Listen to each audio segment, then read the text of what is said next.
everyone, and welcome to today's session. So today we are going to discuss about essay 315. Okay, very important essay and very useful one also. Plus, this is a very easy essay to understand. Trust me, very easy. Okay, so let's start the today's session. So how I will be carrying this session is I'll be explaining you the essay. In between, I'll be taking the practicals, the past examples. I'll be discussing those, their answers. And I want you guys to ask the question during the session if you don't understand any of the thing. Okay. So let's start the session. Okay. So first, essay 315. As usual, before going into detail or deep dive in the essay, let's understand the title. Let's see what the title says, and on the basis of that, we'll understand the whole essay. Okay? Good. Now, essay 315, that is identifying and assessing the risk of material misstatement through understanding the entity and its environment. So, two things we are going to do. That is, we are going to identify and assess what risk of material misstatement. First of all, we are going to identify risk of material misstatement. Then we are going to assess the risk of material misstatement. Okay. Now, how we are going to do that? That is through understanding the entity and its environment. So we will be understanding, okay, what is the entity? What is the structure? What is its environment? And on the basis of that, we will identify the risk of material misstatement. Clear? Okay, when I say risk of material misstatement, what is that? I have discussed in past, in in other lectures also, what is risk of material misstatement? So, when I say risk of material misstatement, that is something, a bigger risk. Risk can be due to fraud or error, a bigger risk which have a higher magnitude, higher likelihood, which can have a significant impact on the business. That's a risk of material misstatement. Okay. So we are talking about now risk of material misstatement in this particular standard. Okay. And how to identify, how to assess through understanding the entity. Clear? Okay. So that is the basic understanding of this standard, and that's the only thing we are going to understand how we are going to do that. Okay. So let's understand the scope. So scope of this essay is auditor's responsibility to identify and assess the risk of material misstatement that we understood through the title itself. Through understanding the entity and its environment, including entity's internal control. Okay. Till now we were talking about understanding the entity and its environment, but one more thing got added, that is understanding the entity's internal control. So along with environment, we will be understanding the entity's internal control also to understand the risk of material misstatement. Yeah. So we will be understanding the entity's internal control system also to understand the risk of material misstatement in entities, whatever business processes they are having as of now within the scope of audit. Okay. Then, objective of the auditor. What is the objective of the auditor over here and under this particular essay? The objective is pretty simple. It's always in the line of the scope. That's it. To identify and assess the risk of material misstatement at the financial statement level and at assertion level through understanding the entity and its environment, including the entity's internal control. Question number 1, guys. Which assertions I have already discussed in the past also. I want you to reply, okay, which are the assertions at the transaction level? Quickly. Let's see how many of you remember that. Assertions at transaction level.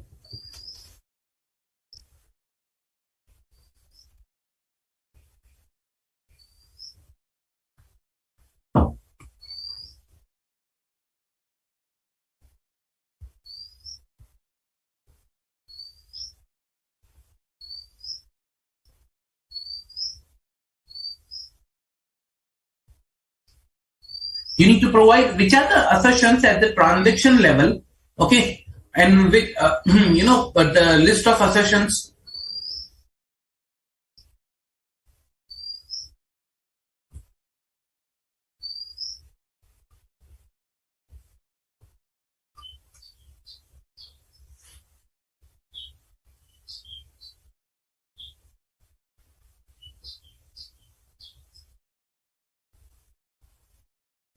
Okay, so assertions.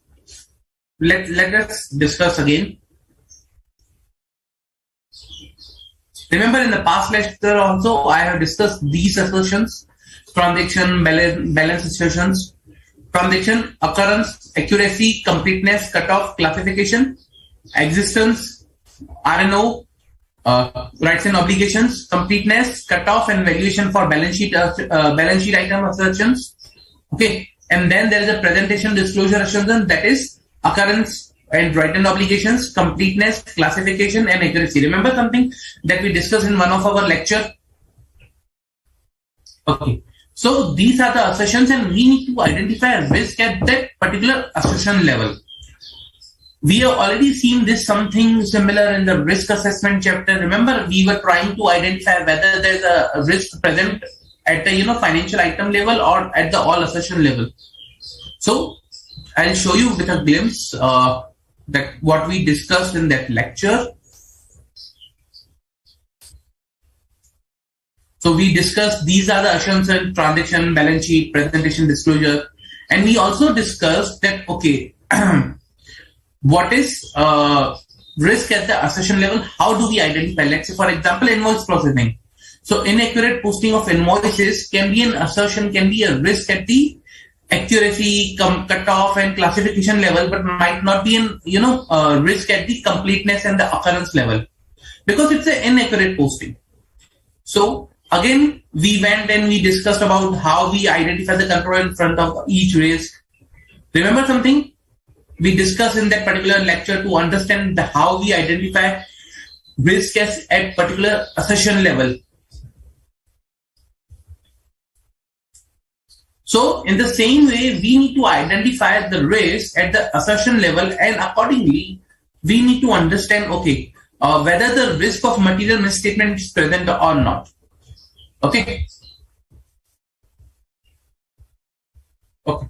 Then, once we identify the risk at assertion level, okay, or financial statement line item level through understanding the entity, then we need to create a base.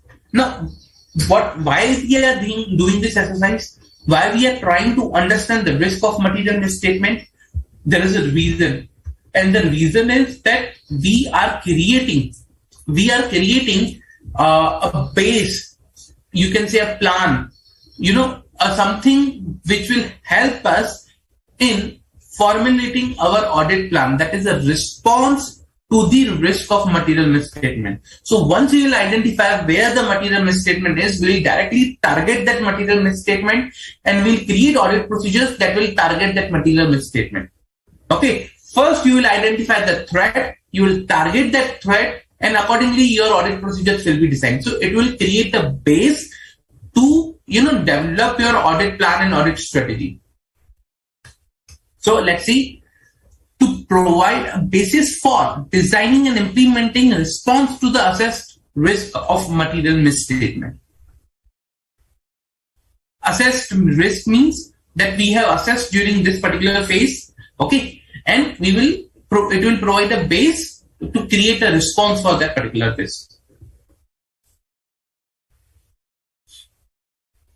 Okay, now the question comes, how we are going to perform, how we are going to identify the risk of material misstatement through understanding the entity.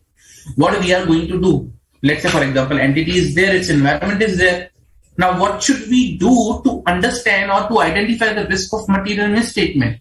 So, to understand the risk of material misstatement, you need to perform one activity. That activity is known as risk assessment procedure. Okay, risk assessment procedure. Risk assessment procedure helps you to identify the risk by understanding the entity and its environment. So, if I have to write down,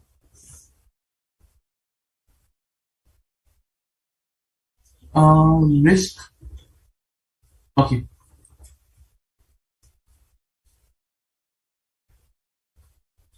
Identification of risk through AAPE by understanding the entity's environment. Okay. Identification of risk of material misstatement by understanding the entity's environment, and that is through RAP, that is the risk assessment procedure. That is something important. We will be looking in this standard. Okay. Any doubt till now? Any doubt?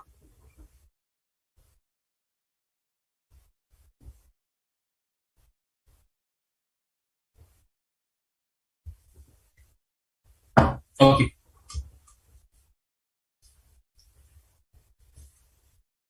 Now, once you understood, okay, we are going to perform risk assessment procedure. What is the next that we will be performing? What is the next that we will be doing? We will be seeing that how to perform the risk assessment procedure. Okay. So, to perform the risk assessment procedure and identification of the risk of material misstatement, we are required to understand the financial statement line items and the assertion present. Okay. So, perform risk assessment procedures.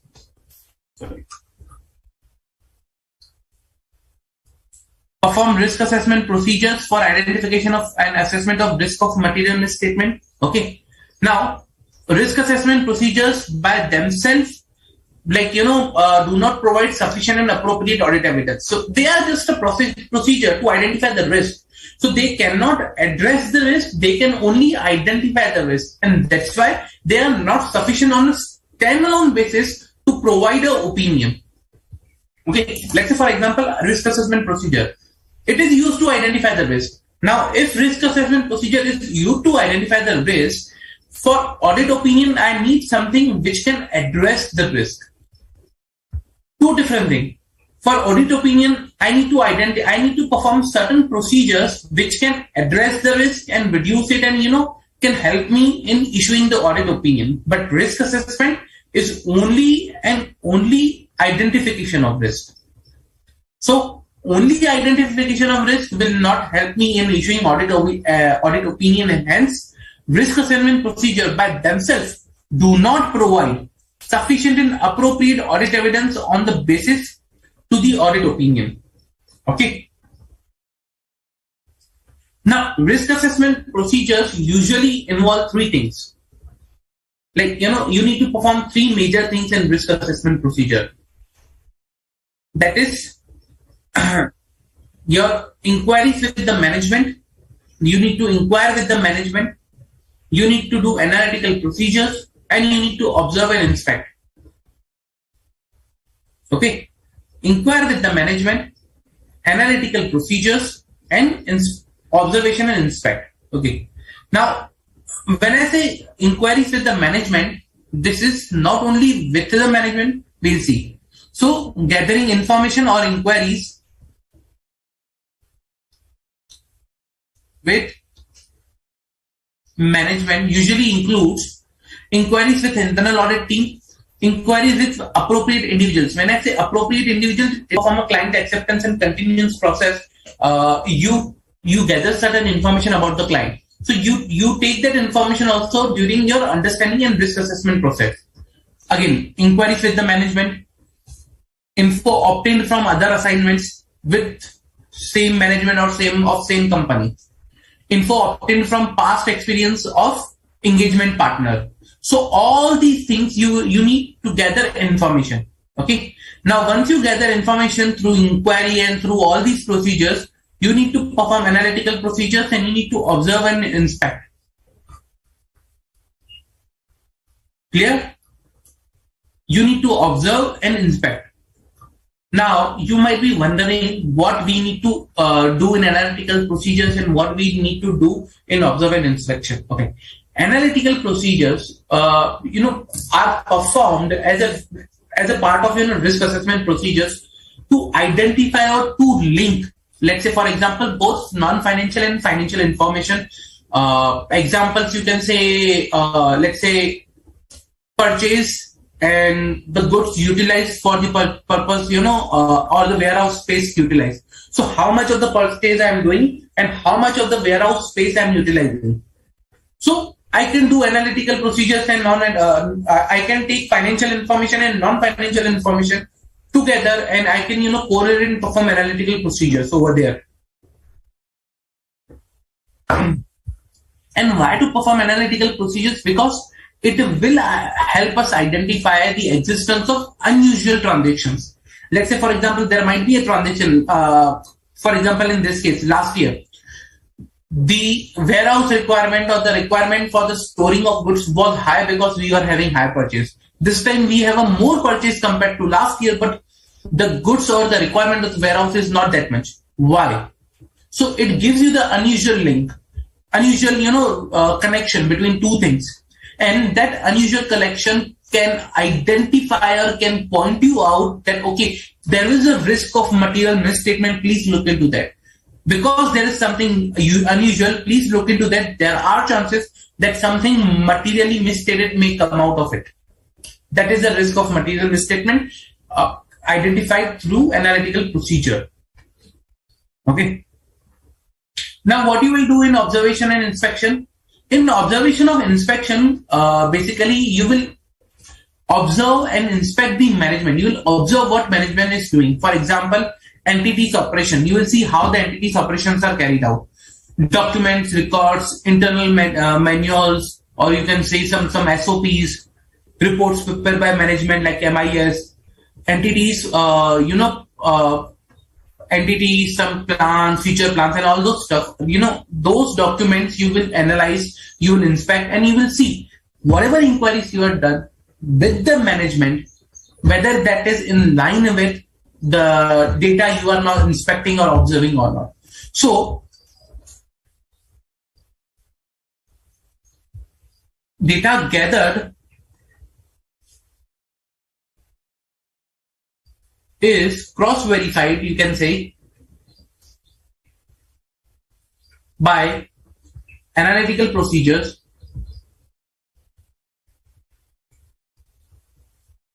and observation plus inspection.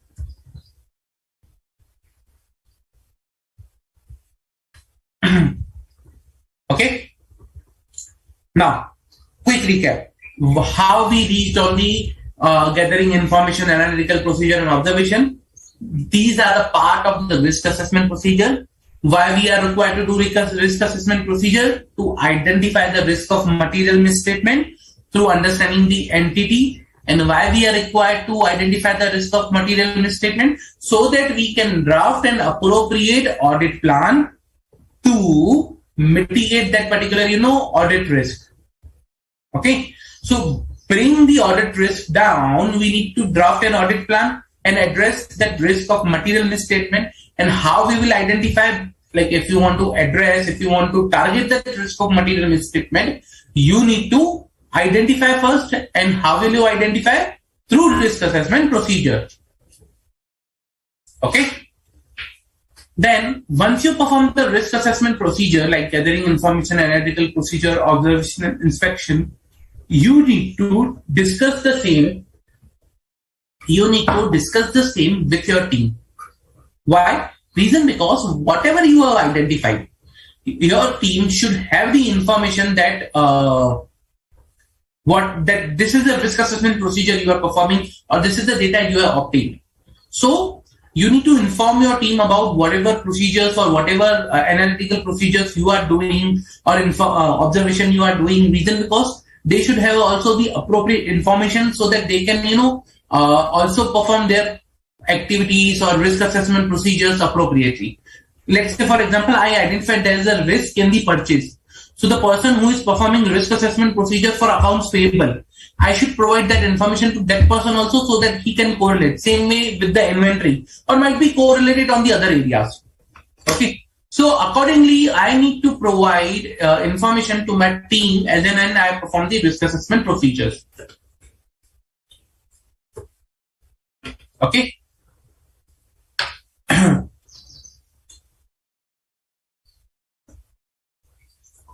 Along with that, once I identify the risk assessment, once I perform the risk assessment procedures like gathering information, analytical procedure, observation and inspection, I need to document the same.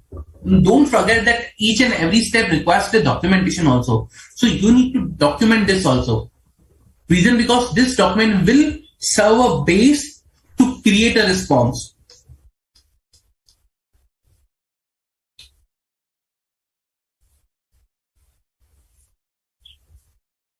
Okay. Risk assessment procedures, Goa. That is gathering information, observation, inspection, and analytical procedures, you can say. So, gathering information, analytical procedures, and or observation, inspection, and analytical procedures. So that is the short form you can say for risk assessment procedure. If you want to perform risk assessment procedure, then Goa. Okay, quickly. Now, for gathering information, okay, you need to gather the information in the as a part of risk assessment procedure. I'll provide you a quick, summary of that also again, because you can correlate things. Past experience of engagement partner, inquiry with internal audit, then inquiry with KMPs or appropriate individuals, inquiry with management, and the last one, okay, not last one, CNC information from CANC process, that is client acceptance and continuance process, and information obtained from other assignments. So all these things in gather information. Okay.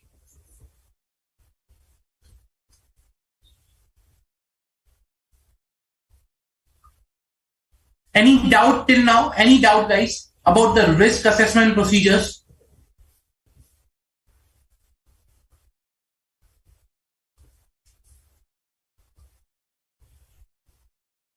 Any doubt?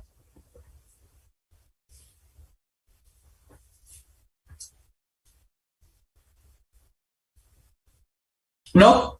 Okay. Now, we understood the risk assessment procedures. Okay. That is we are required to do.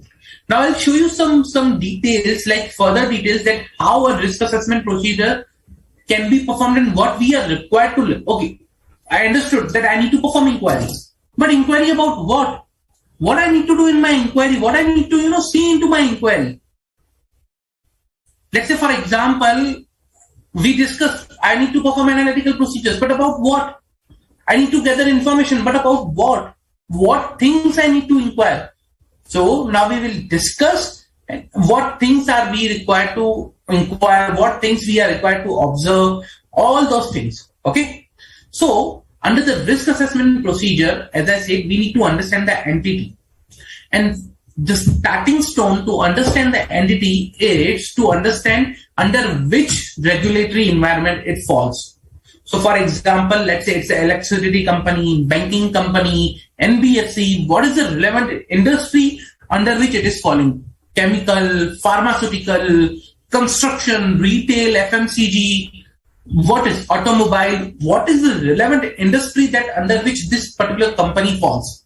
Okay. So first of all, understand the relevant industry, then regulatory environment, and then applicable FRF. Okay. Industry, regulatory, and applicable accounting. So you can say IRA. Industry, understand which industry it is. Understand what is the regulatory requirement or regulations applicable to it. And third, understand about the applicable FRF or accounting related. Three things.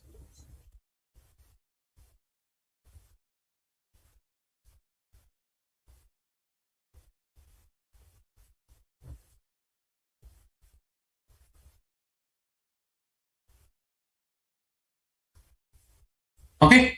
So this IRA, I need to understand. This IRA, I need to understand for entities, to understand the entity's environment. This is a starting stone. I need to understand first IRA, then only I can go ahead and understand other things. Okay.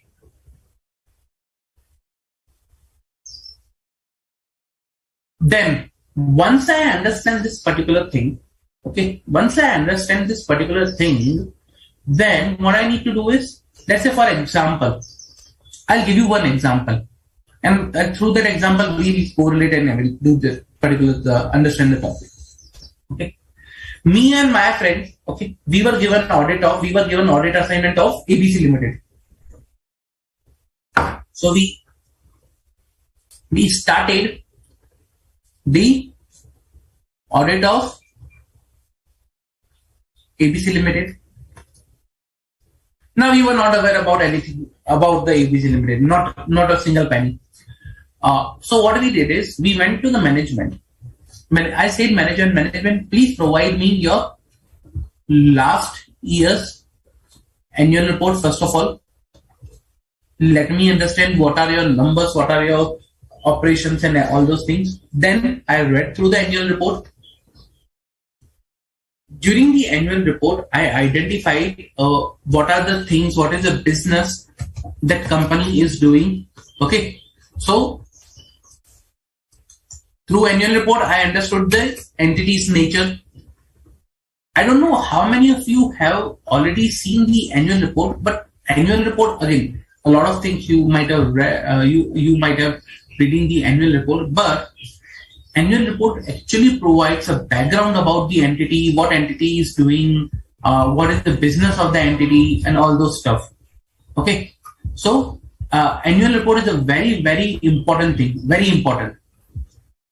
Just to show you background in the annual report, how we do it, or like, you know, how we can use the annual report to identify the entities, industry, and the structure, relevant statutory things. Just let me share my screen.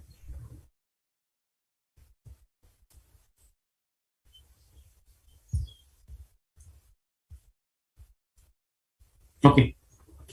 So this is the one of the annual report. Let's say for example, over here.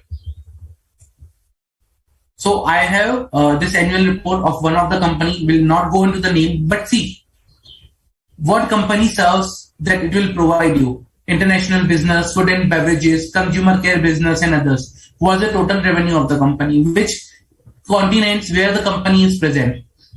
Business revenue by geography, where the company has a more revenue. Let's say Asia 22%, Middle East 25%. So this is how we highlight, okay, what is the company's revenue and which segment it is targeting more. Revenue from operations last 5 years. Okay, then companies, some critical products will be there. These are some companies' critical products, and they will provide you, okay, what is the market share and all those stuff. Then you will see, I'll show you one more thing. From where the company started, or background about the company, some things like that. Okay, so then yeah, stakeholders engagement, what they are focusing upon, what their targets are. So all those things will be there. So all these things, you know, key risk. So they will also do some risk assessment. This is an example of management's risk assessment process. Just a highlight example, overall example, but yes, risk management system or risk assessment procedures performed by the management. Okay. So that's some high level risk assessment done by the management. their indications, their ratios they have calculated for that particular year. So all these informations is already available on with the management. Okay, that information is already available with the management, or you can say, by annual report, just seeing one document, you can gather a lot of information. So we went and we asked last year's audit report, annual report. We understood, okay, entity ABC Limited belongs to FMCG industry, and it manufactures juices, and let's say, for example, juices and let's say healthy food sort of thing, energy bars and energy drinks and whatever. So company is involved into manufacturing juices and healthy foods. Okay, we understood, wow, that's a good company, let's start the audit. So we thought, we performed all the procedures that is required, by previous essay, and then we went and we discussed, okay, now we need to identify the risk of material misstatement over here. I said, fine. I said to my friend, let's understand where the risk lies. So he told me that, okay, the company is into the manufacturing juices and healthy foods.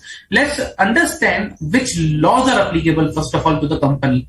Tomorrow that may not happen that, someone comes and you need to close the business. So we understood, okay, food safety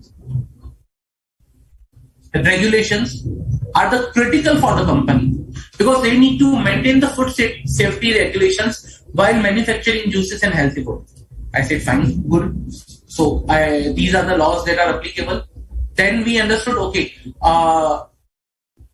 they need to maintain the quality of the food. They need to maintain the quality of the food. So there are some certifications which are required to be renewed every year. Let's say, for example, hypothetical example. Okay, so we understood, okay, these are the certifications they require for their juices and healthy foods to make sure the content is appropriate. I said, fine. Okay. Then, this was the laws we understood. Then, now I understood this is a company formed a company sect. So company sect is applicable. And the relevant financial reporting framework will be Schedule 3, Division 2, Ind AS 1. Okay. So this is the financial reporting framework. So they need to report as per the Ind AS. I said, fine. Okay, we understood that. Now we also understood, okay, this is a industry. This is the particular, items that the company prepares, laws and regulations. We identified applicable financial reporting framework. Now what? Now what we should do? Then my friend told me, let's understand who are the owners of the company, what they are. Like, who are the person, responsible for the company. Like, who is the management, who are involved into the governance. So we thought, okay, fine, let's understand that particular thing. So we went and we understood who is the management, like CEO, CFO, COO, MD, who are these? Then governance, like audit committee and other committees. Okay, so we went and identified who are the governance team over here, or those that with governance. That's fine. And we understood the org structure over here. Okay, we understood the org structure in the entity particularly. And again, if I tell you that is also readily available in your annual report, you can easily identify what is the org structure, who are the responsible person, directors, independent directors in the particular company. So that is also there in the annual report. If I have to show you, just a minute.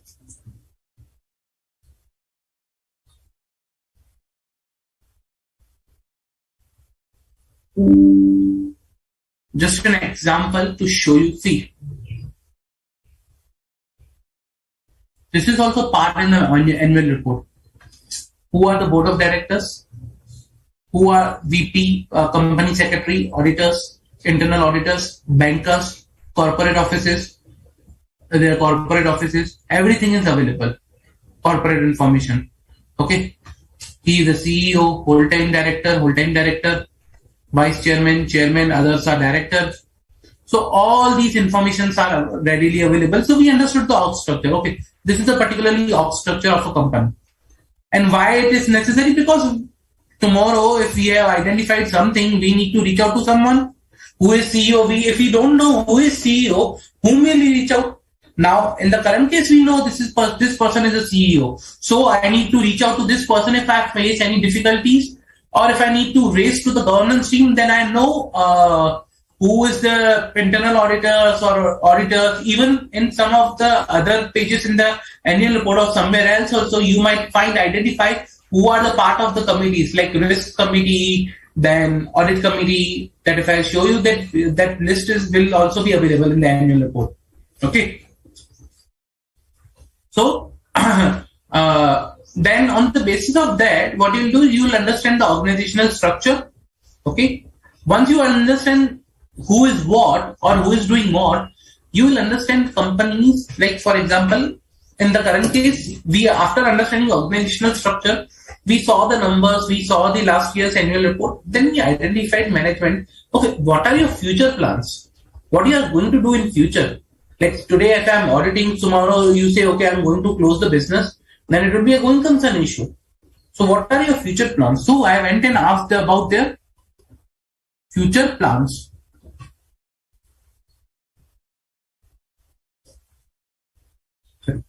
I asked about their future plans. Now, after asking the future plan, they told me, okay, they are going to, acquire some more companies. They are going to do mergers. They are going to expand their business by creating more and more products in the market. So they had a viable future plan. Okay. I was happy because my client is going to grow. That's good. I'll be having a good, very big client then in future. Then I understood, okay, if the company is going to grow, okay, then I need to understand the company, like if they have multiple products, how they are recording the revenue from the multiple products, what is the policy they are opting for. So I'll understand their accounting policies. I asked them, how do you record the revenue? When you sell, or there is some other way of recording the revenue, some complex way for your products? How do you record the revenue?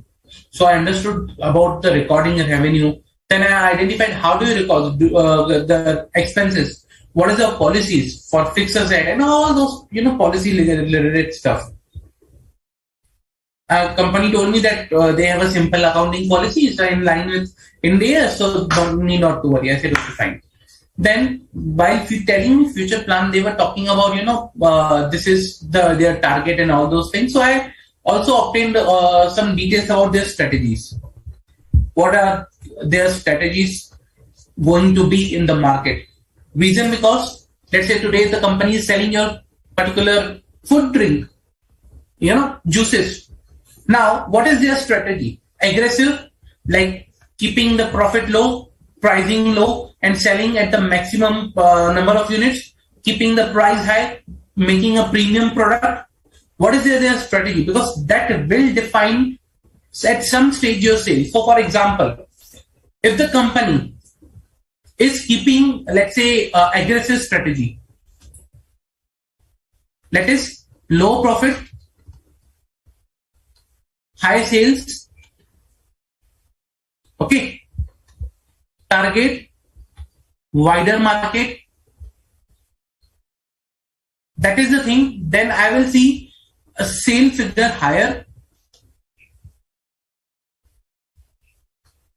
I will see low earnings before interest and taxes. Okay, I will see a good number of units sold. And because of this, I will be able to see economics in cost of production, because number of units that are produced will be higher. So accordingly, a cycle I will be able to see, correlate with the what strategy the company is going to adopt. Okay, so I will understand what is the company's strategy for the future and what they have applied the strategy in past. Let's say, for example, company told you that they have applied aggressive strategy, means high sale. Now, if you see a low sale still, then there is a concern, because even after reducing the price, reducing the profit, the company's product is not working in the market. There is something which is not appropriate. Might be your financial related, might not be, but again, that is something the area you need to focus it upon. So your strategy determines what items will play in which role. This will give you a predictive analysis. This will give you a prediction. Okay, help you to predict what are the how the items in your P&L or balance sheet will be at. Clear? And once I'll understand the strategy, based on this strategy, I will revise. I will review my previous performances of company. Okay, I'll review previous performances. Let's say aggressive strategy. What was the sales? What was the EBIT? What was the market capture they did? What market capturing they did? So all that stuff I will understand, like previous performance. Okay, and then I will move to the main and very important and critical part. Very important and critical. Till now it was good, but now it will come to very some important and critical part. The base I will understand within the entity.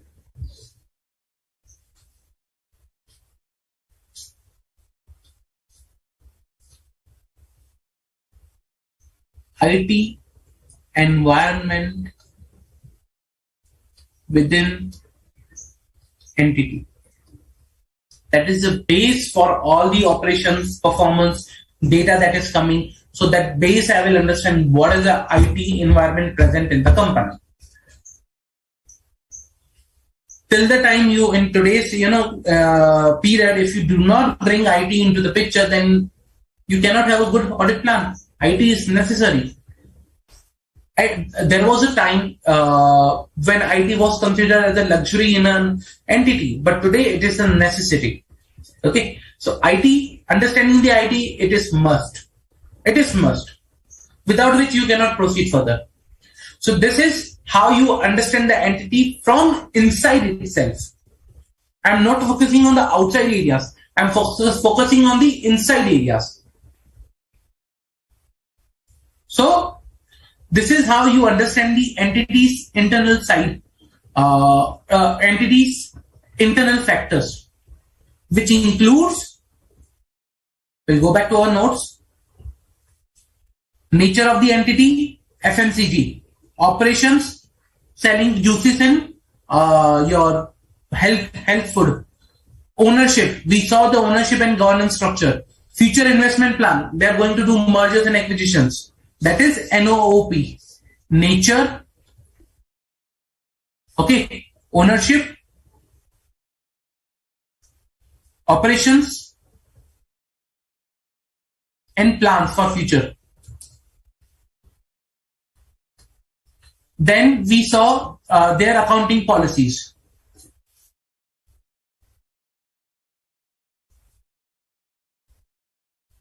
Then we saw their objectives and strategies.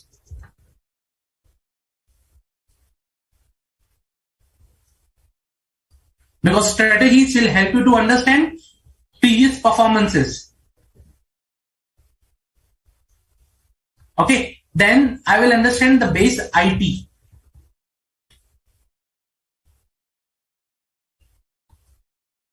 Present in an entity. Okay, so accordingly I will understand all these things to have an understanding of the entities, internal or the environment.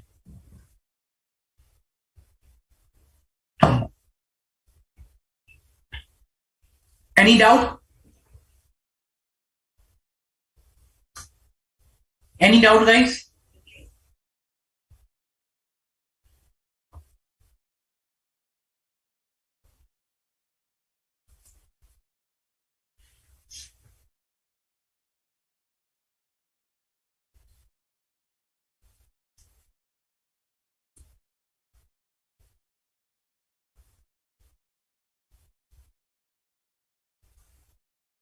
Any doubt? I have received one of the doubt regarding the insurance companies, but I'll take it after this lecture near to the end, because this is related to another topic. So I'll definitely take it. I've noted it down, but yes, I'll be taking once I'll be near to the end of the lecture, today's lecture, once I'll close the topic.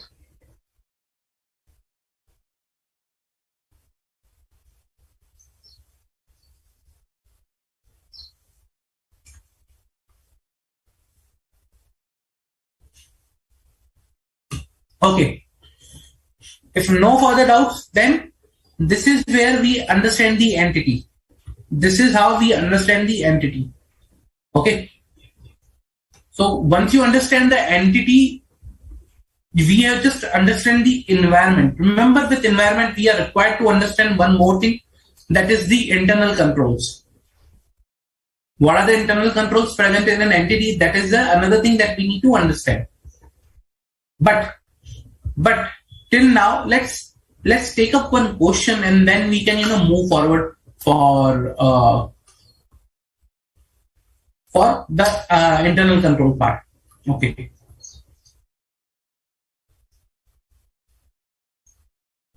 So let me bring the question on screen.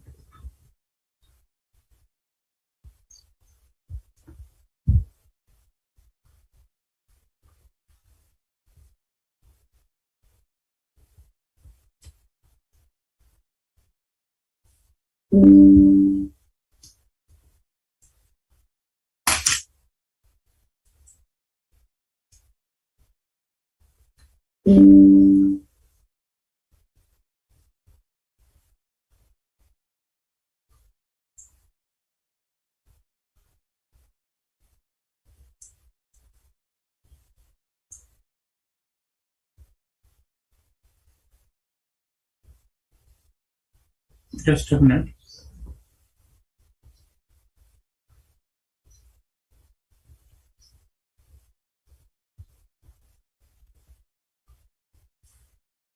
Okay, so this was a question was asked in, you can say, one of the previous exam, one of the past exam. Okay, that is, which is on your screen. You are engaged by Messrs. Real Limited as an internal auditor for the financial year 2021.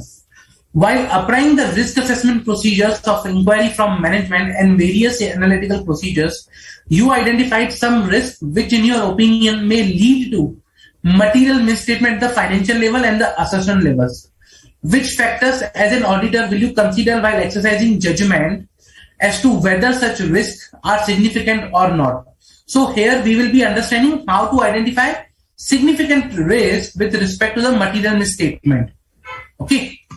So we will be talking about the factors which are applicable for identification whether the risk is material or not. So let us see.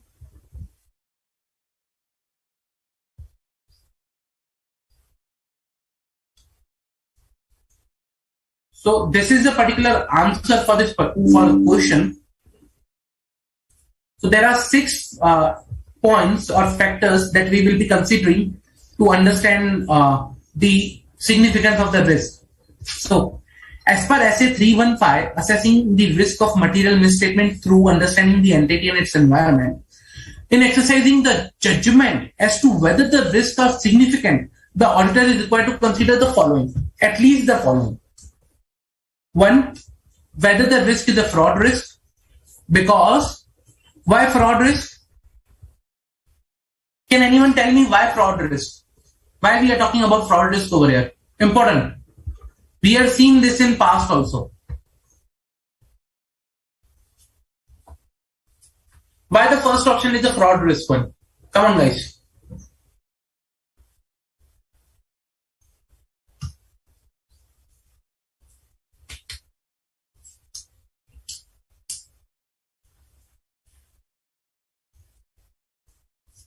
Why the first option is fraud risk?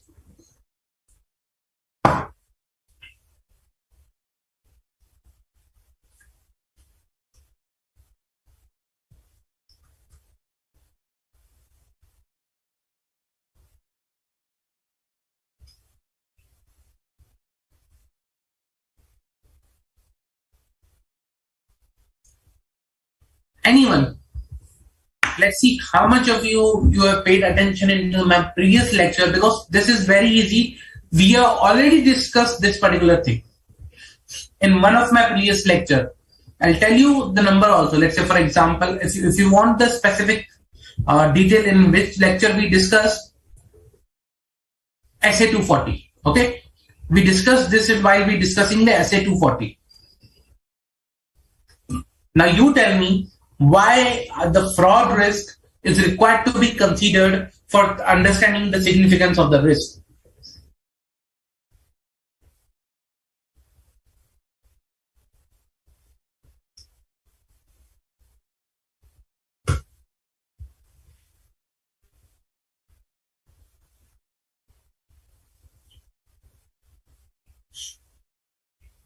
Okay, so if you want to see, let's say for example, if you are identifying a fraud risk,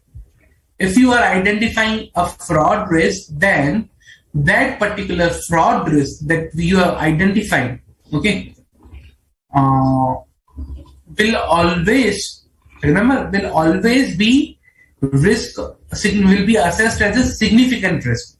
So remember something we saw, that by default, fraud risk will be your significant risk. Reason because whenever I identify fraud risk, I need to term that fraud risk as a significant one, and I need to define some audit procedures around that fraud risk. So I need to design my audit procedures irrespective whether I see that, okay, this risk is small or big, but if I identify this is a fraud risk, then I need to perform audit procedures and I need to keep that risk as a significant risk. Remember that we discussed in this SA 240. So by default, my fraud risk will become a significant risk, and in the current question, when we are assessing the significance of the risk, where I need to understand whether the risk is a fraud risk or not first. Okay? Because fraud risks are by default significant risks.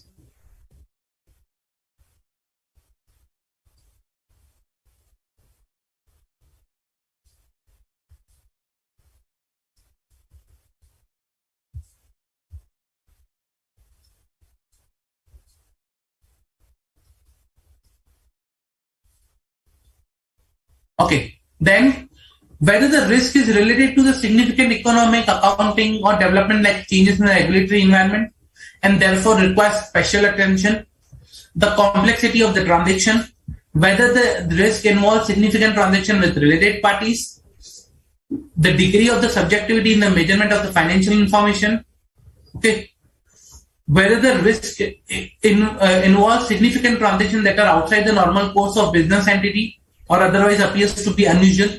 All these factors I will consider to understand whether the risk that I have identified is a fraud risk or not. Oh, significant risk or not.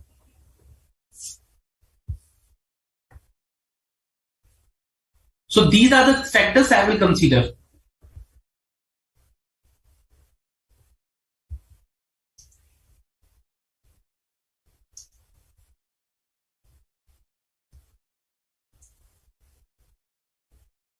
Any doubts?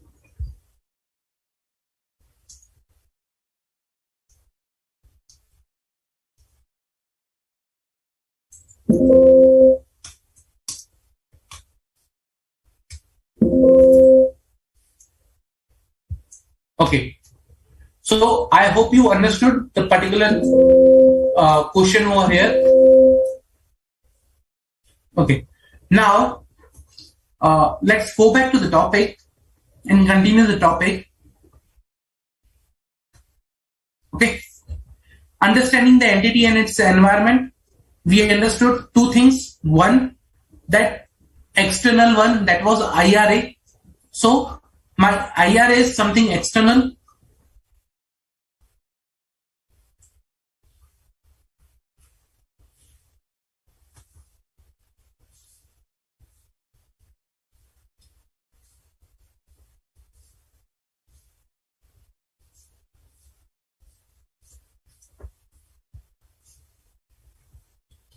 IRA is something external, and within external environment, I need to understand something which is internal. That is NOOP, that is nature, operations, ownership, policies, plus ASPI, that is my accounting, then strategies, performance, and IT. Remember this particular thing.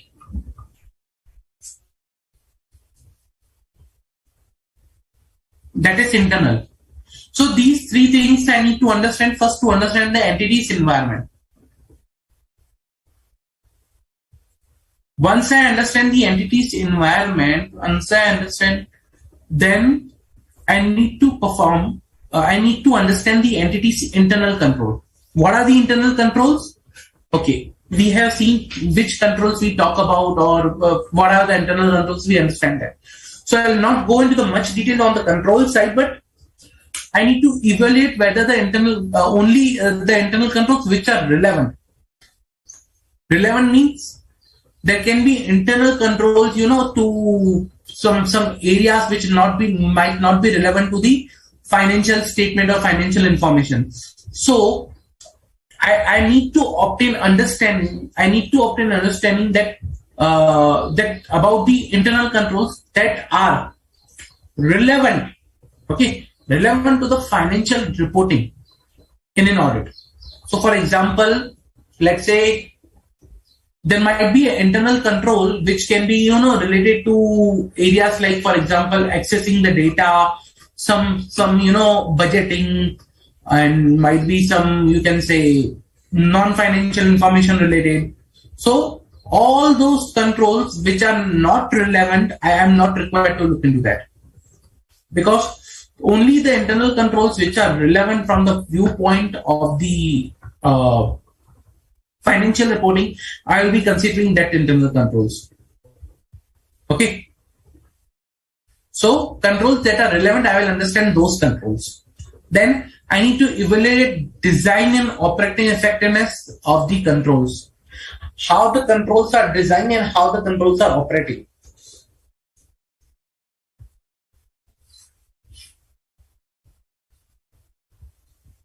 DE and OE, design effectiveness and operating effectiveness of the controls. Then I need to understand control environment as a whole, how the control environment as a whole is structured. Then I need to understand whether the management of those charges governance has created the environment of honesty and ethical behavior, because that is something which helps us to maintain the sound control environment. Okay.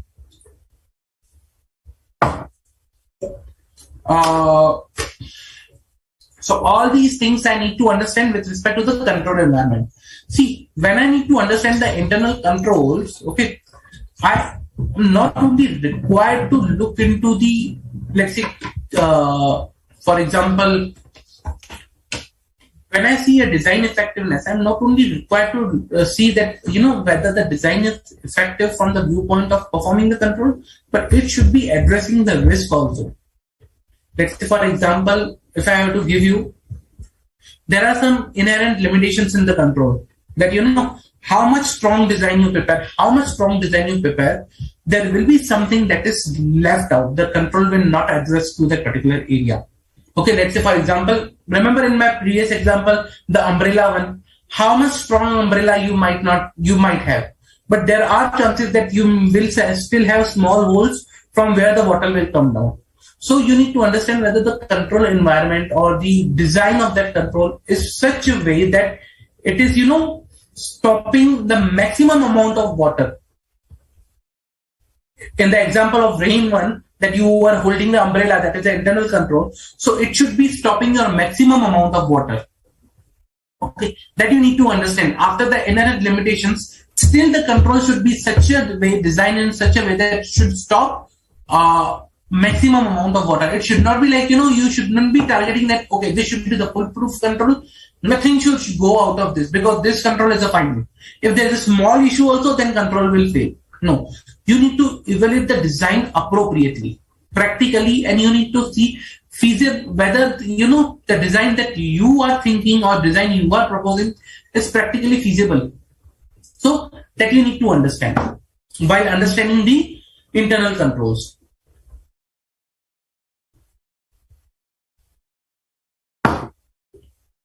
You need to understand the various components of the internal control.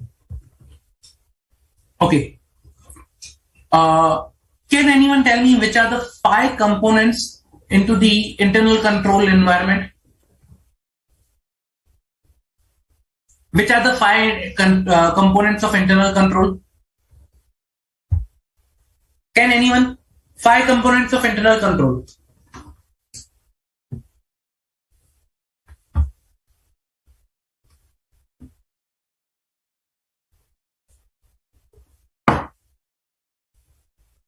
Which are the 5 components of internal control framework? Pretty easy. You have read it multiple times.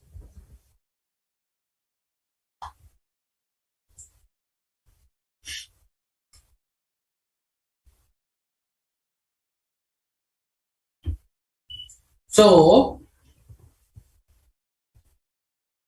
the 5 components of the internal control framework in an entity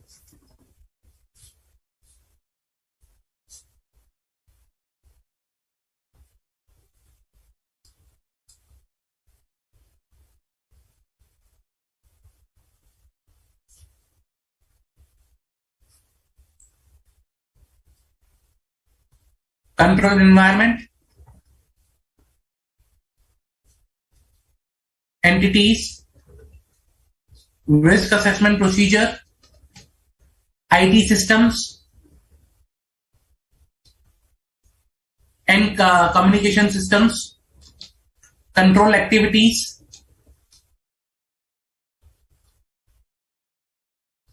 and the 5th one is monitoring of controls.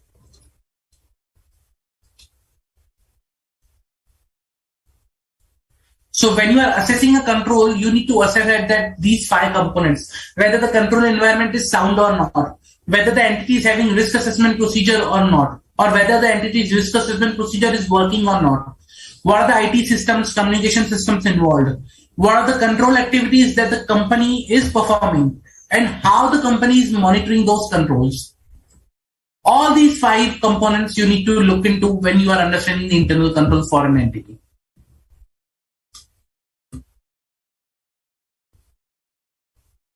Then you need to see whether the controls are manual controls or automated controls.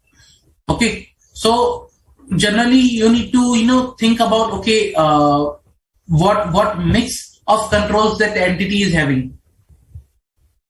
Entity might have a combination of automated and manual controls which might be embedded into the computer programs, or it can be controls which might be there only manual. There are no IT controls. So you need to understand the entity's control environment accordingly.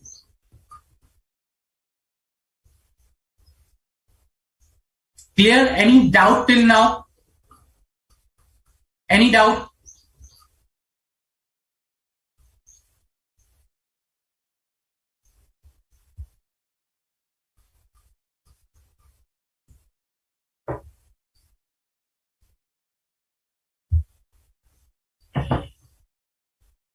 Any doubt, guys?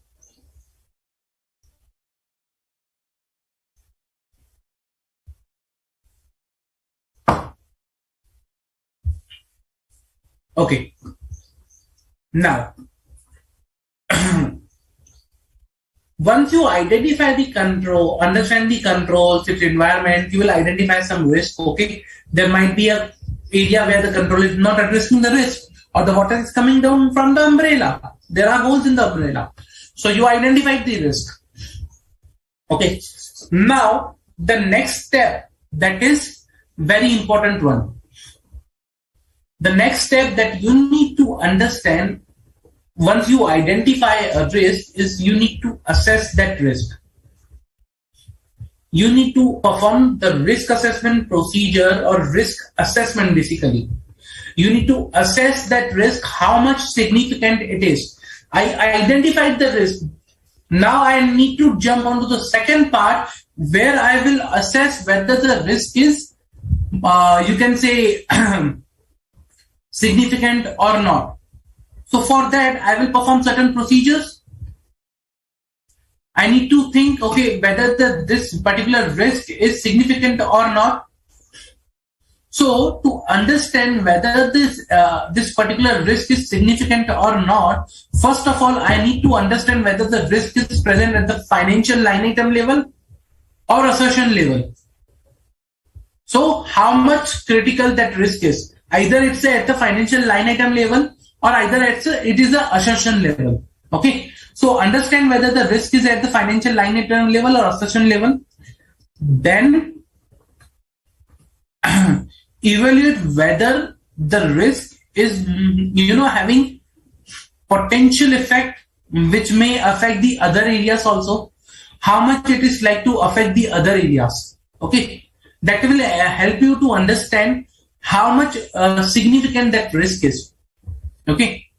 So you need to understand significance of the risk, that is the magnitude. You need to assess the likelihood of the occurrence of that particular risk. Okay. And you need to consider what potential steps you can take to address that particular risk, testing required. But that is a later stage we'll come to. Okay. But this is the thing that you need to do. Identify whether the risk at the financial statement line item or the in-depth assertion level.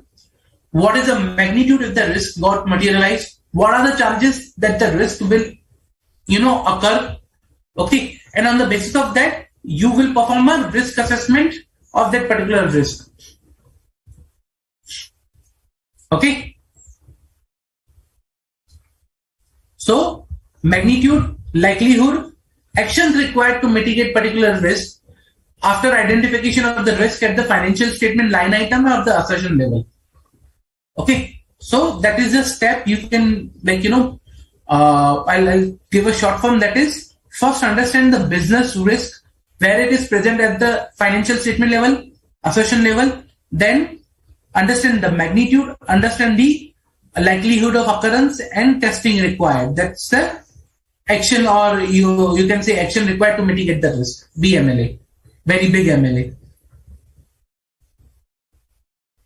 Now, along with that, what you need to do is you need to understand the entity's risk assessment procedure also. What entity is doing to identify and address the risk. You need to assess whether the management failed to identify any material risk. If yes, then why there was a gap? Why the management failed in their risk assessment procedure? Then understand what is the impact of that particular on the auditor's risk assessment procedure, and how the management is communicating that with the those charged with governance. So that is the thing you need to do in your risk assessment procedure. First, understand the management risk assessment procedure. Okay. Or entity's risk assessment procedure. That is management risk assessment procedure or entity risk assessment procedure. Once you understand, then understand whether their risk assessment procedure was good or not. If good, then fine. If not good, then what was not good? Identify the gap. And then understand if management has not identified a particular risk, if the management risk assessment procedure failed, then how much it is impacting auditor's risk assessment procedure. Okay. And accordingly, you will revise your risk assessment procedure from time to time basis on the which you identify the risk. So this particular activity you can say is a ongoing activity which continuously evolves. So risk assessment is a continuous revision, continuous activity, that is revision of the risk, continuous revision of the risk based on the evidence collected during the risk assessment procedure. Clear? So this is a continuous activity basically. Why? Reason because, let's say for example, I performed the risk assessment procedure of accounts payable. I did not identify anything. Fine. I performed the risk assessment procedures of the purchase. But by performing the risk assessment procedure of purchase, I identified, oh no, there is a huge risk in the purchase. So there could be a chances that there should be risk in the accounts payable. So I'll go and revise the account payable risk assessment procedure accordingly. So it is a continuous process. You identify something, you correlate with the other areas, and you go to other areas and you perform the risk assessment accordingly. And over there, if you identify something, then you go to some other areas. So it's a linked one, continuous process. Clear?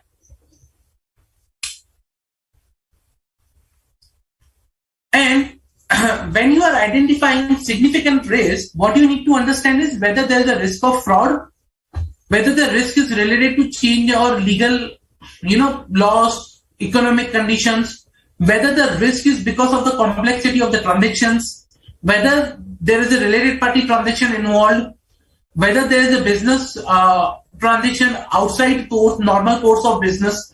All these factors will help you to understand the significant risk. This was a question that was asked also. Okay. So important points like which are the factors which are required to be identified for the significant risk, or factors that will help you to understand whether the risk is a significant or not. Clear? Any doubt with respect to this particular standard or whatever we have discussed till now?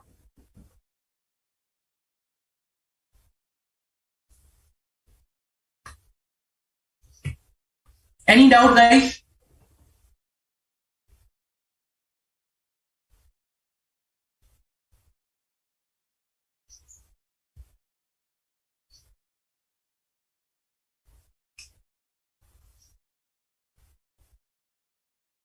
Any doubt?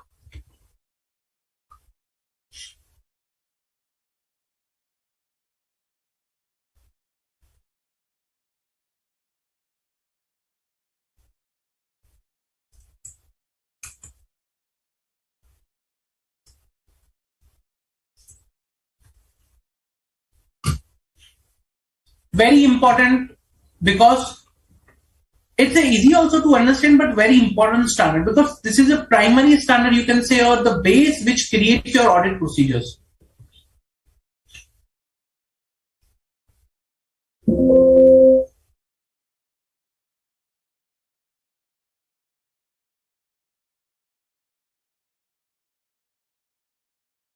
Any doubt, guys? Any doubt?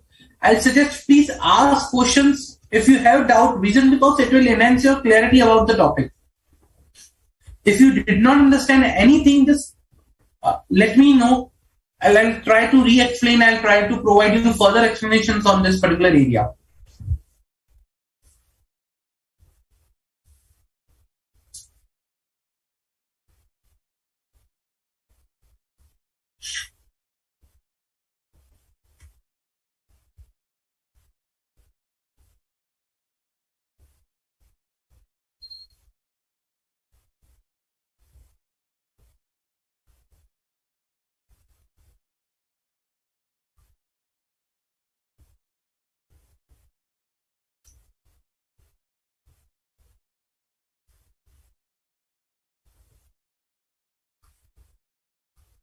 Any doubt, guys?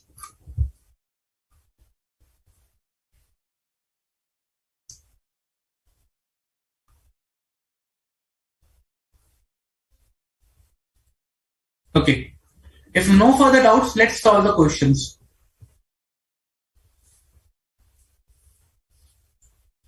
Mr. J, The engagement manager of XYZ Limited concluded that no significant risk of material misstatement due to fraud and error has been identified in accounts payable balances. Okay.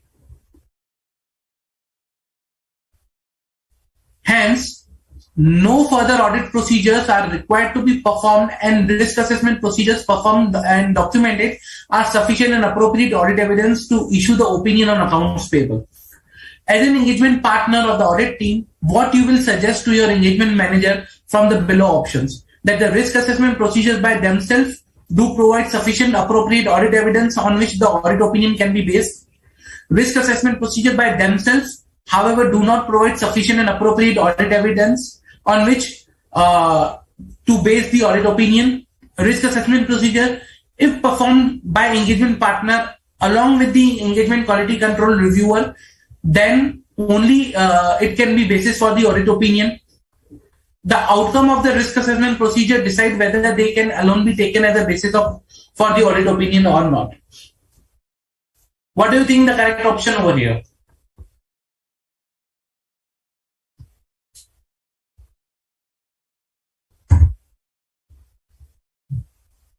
What do you think the correct option can be over here?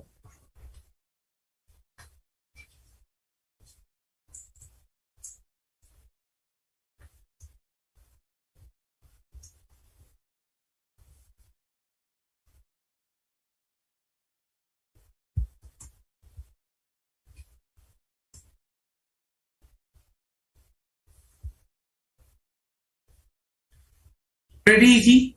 We already discussed this particular topic. Correct, Arpita?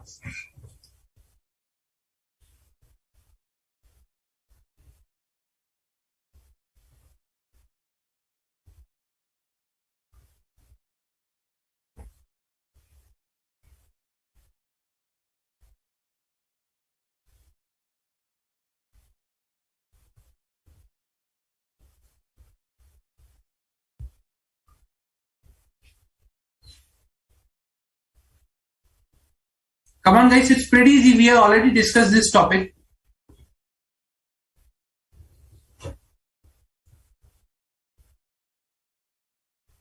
Okay, so in the current case, like as we already discussed, that the only risk assessment procedures are not sufficient.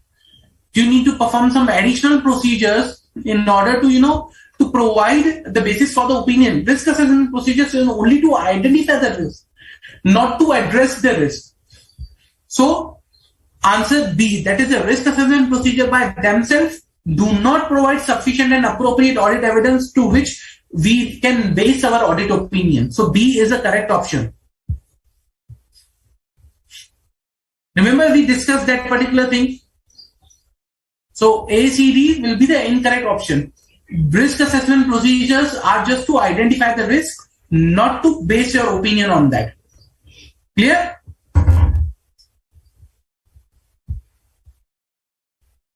Okay. We'll take some more questions on this particular topic that will help us understand, or will enhance our clarity on this particular topic. And this is one of the, you can say, question which was asked previously. So I'll take one of the previous examples. We'll discuss that. Okay.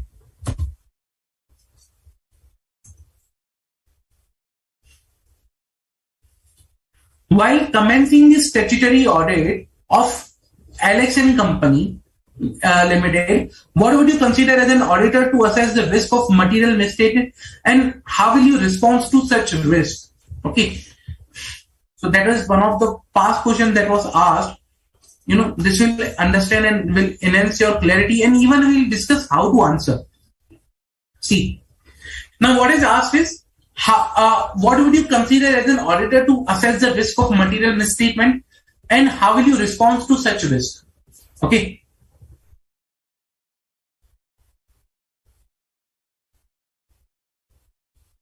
Arpita, can you reframe your question? I just can understand more onto what related to your question. Okay. So I'll continue till that time over here. What are the things that you need to consider under your risk of material misstatement? That is, How do you answer is first provide the background about the relevant standard that will help you to set up the context of the question. So consideration of the auditor assessing the risk of material misstatement as per SA 315, that is identifying and assessing the risk of material misstatement through understanding in its environment. The auditor shall identify and assess the risk of material misstatement at the financial statement level or the assertion level for the classes of transaction, account balances, disclosure related to provide a basis for design and perform further audit procedures. For this purpose, the auditor shall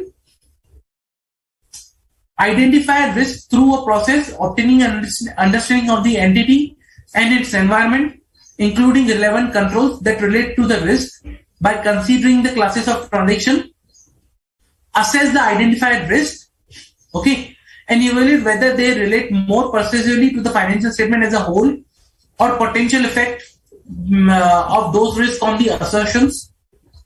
Relate the identified risk to what can go wrong at the assertion level, taking account of relevant controls that the auditor could intend to test. Consider the likelihood of the misstatement, including possible of the multiple misstatement, and whether the potential misstatement of a misstatement is of a magnitude that could result in material misstatement. Now you will see this particular thing. I have already explained you in a form of a table. Okay, I'll again bring that table over here and I'll explain you that particular thing. Remember this table? So first of all, we understood whether the risk is present at the financial line item level or at the assertion level. Where the risk is lying. Financial level, that the whole invoice processing could be wrong, or it is only an assertion level, like accuracy, completeness, or cutoff. So first I identify whether the financial line item level is impacted or assumption level. Then what I did is I identified its likelihood of occurrence, magnitude of impact. Then what controls are placed in front of those risks and which controls I'm required to test. And I identified which controls are significant controls or not. Those controls are significant or not. The same thing has been discussed in the answer also. If you see the answer, identify the risk as whether it is at the financial statement level or at the assertion level. Okay.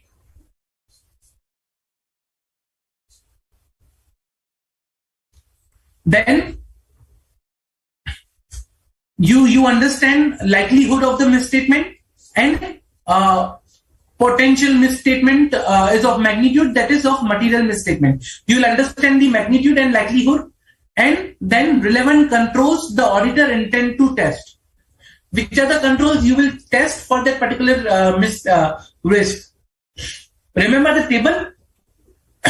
So all these activities you will do to identify the risk, whether you will, how you will test the risk, basically. Clear? So if you remember the table, that's the only answer, that's the only question that is being asked over here.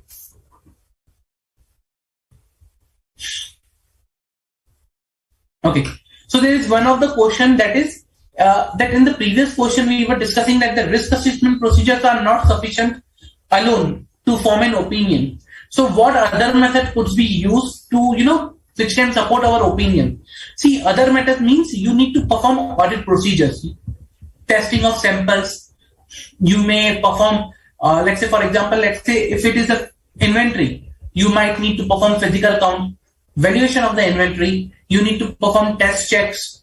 You need to see how the management is, what are the management policies around the inventories, slow moving inventory, identification of the slow moving inventory. So you need to first identify which are the risks present in the inventory area, okay, how much critical they are, and how to test those particular things. Then you will perform those tests, and if there is a material misstatement, you will assess that material misstatement, and then accordingly you will issue the audit opinion. So Identification of the risk is not the sufficient enough. After identification, you need to assess. After assessing, you need to decide which procedures. After deciding which procedures, you need to perform those procedures. Once you will perform, you will get some misstatement. Assess the misstatement. Conclude what is your, the final conclusion, and then you will issue audit opinion. That is the whole process. I hope I am clear. Any doubts? Any doubt?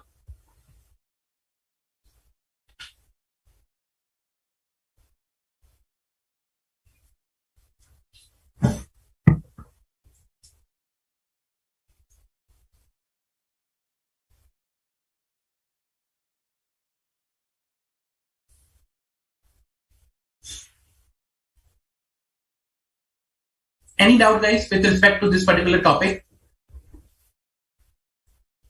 Very important topic. Reason because this is only not related to this particular essay, but this is also related to other topics. For example, risk assessment in an IT environment. Okay. It's a very important one, that how you assess the risk in an IT environment, how you understand the IT environment. So it can be, correlated with the other standards also. And accordingly, this becomes very important.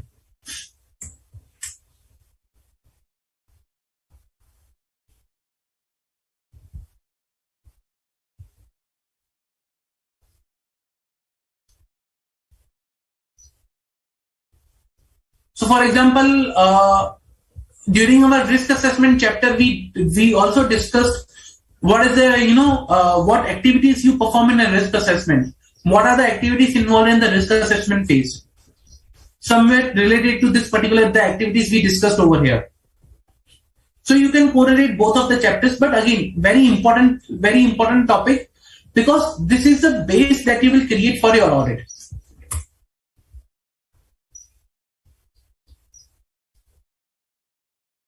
Even remember, while deciding the content of our audit plan, there was one of the items that we were saying that, okay, we will provide the description of nature, timing, and extent of the planned risk assessment procedure. So how we will conduct that risk assessment procedure as per SA 315, we will mention in our audit plan also. Remember? So very important from that point of view.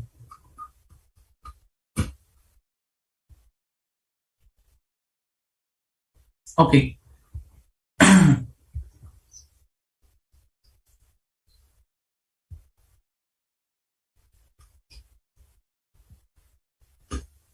Okay. If no more questions, then let's take a quick break and we will jump to the SA 330, because I want to continue this topic of risk assessment with respect to the SA 330 also, that how we need to address the risk, and we'll take some more questions related to both of the topics, like identification of the risk and creating a response to the risk. Okay, let's take a quick 10-minute break and we'll gather back.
Hello everyone, welcome back to the lecture.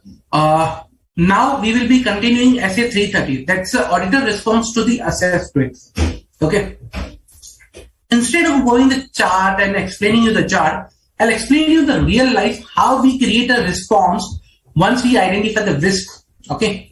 And with a live example, I'll explain you that, okay, what should be done, what are the requirements, and how do we, present, how we create a response, and then we'll come to the theory back. That's fine. Okay, let me come back. Let me show you a real life one that how we actually create a response.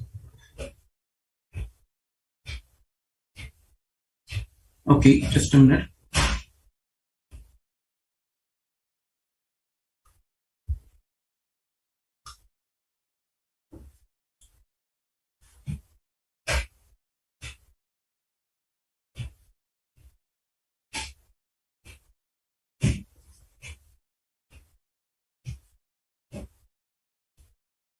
Had one table and we were discussing that table for our risk assessment. I'll be using the same table. Okay, I'll be using the same table, the risk control matrix.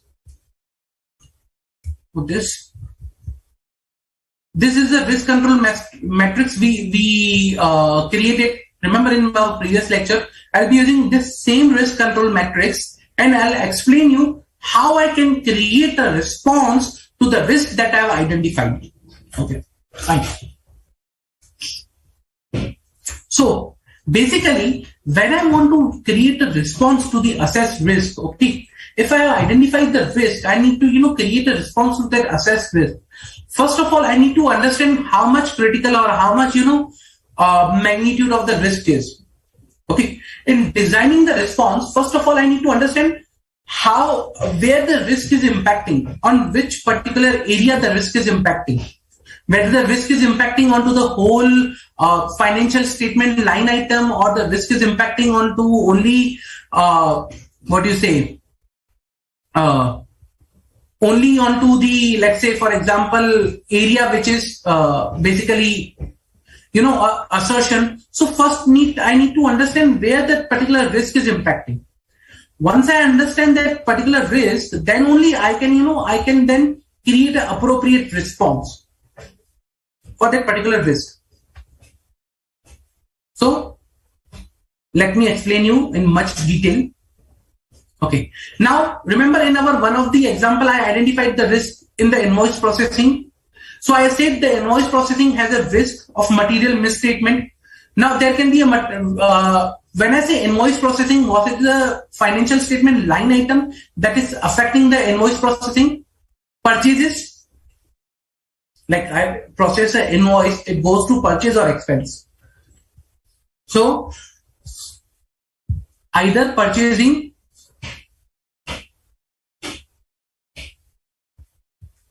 or expenses.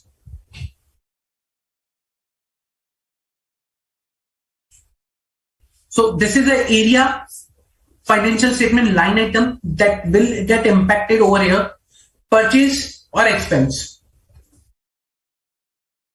Okay. But as of now, we'll keep it in that way. Okay. Now, what was the risk? Risk was that the invoice are not processed accurately.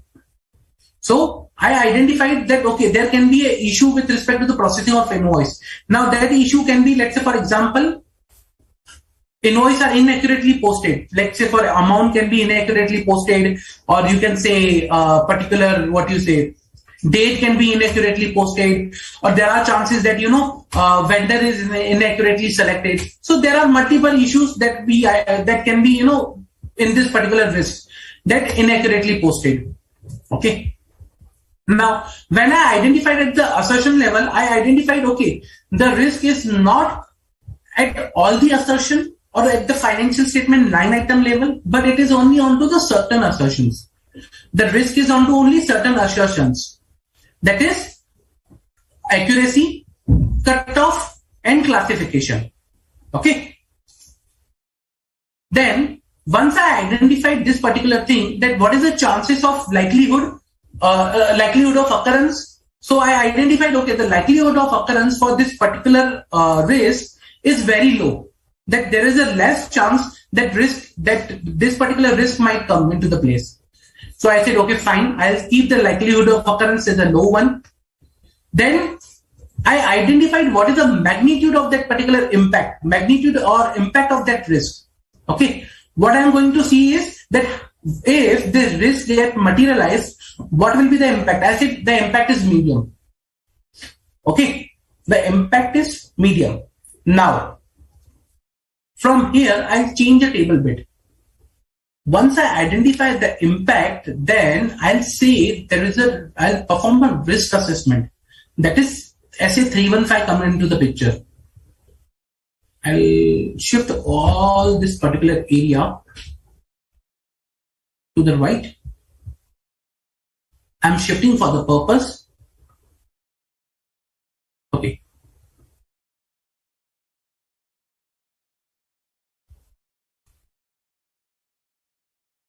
Now, what I'll say is, okay, if the likelihood is low, magnitude is medium, then I need to focus, I need to identify what is the risk I'm giving here.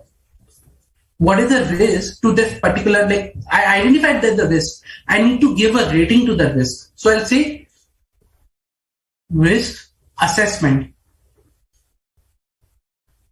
So once I'll do this particular item, I like, for example, once I assess the magnitude and impact, then I'll perform the risk assessment, whether this is a significant risk or not. That's the risk assessment I'm talking about. So I'll understand whether there is a significant risk present or not. Remember, we saw the factors that helps us to identify whether a particular risk is a significant risk or not.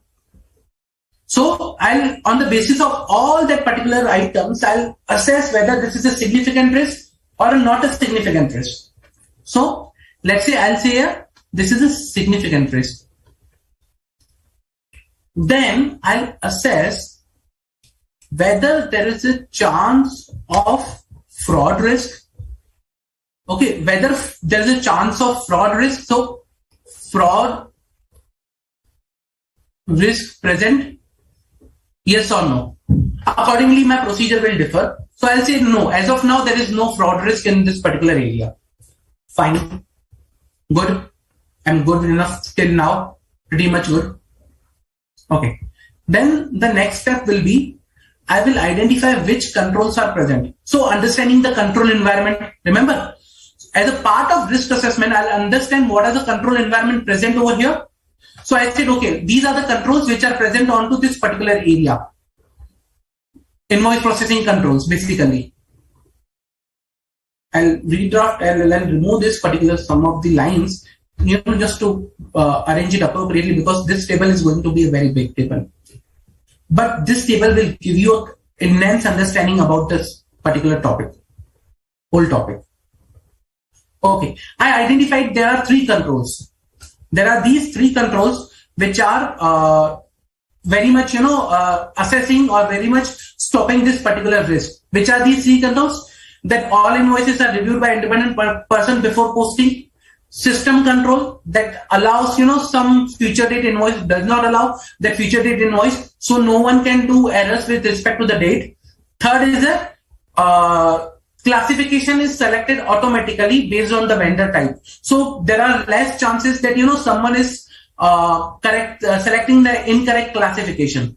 For example, instead of, 18% GST purchase, someone is, might try to post it as a 9%, but system does not allow because of the vendor or the item of the goods onto that invoice. So the tax rate or GST rate is automatically selected. Or for example, in case of expenses, the type of expense is already, predefined based on the type of your, the vendor you are selected. So for example, let's say XYZ Limited. We know XYZ Limited provides its services of office maintenance. So as and when you will try to process an invoice for the XYZ Limited, the expense type will automatically get selected.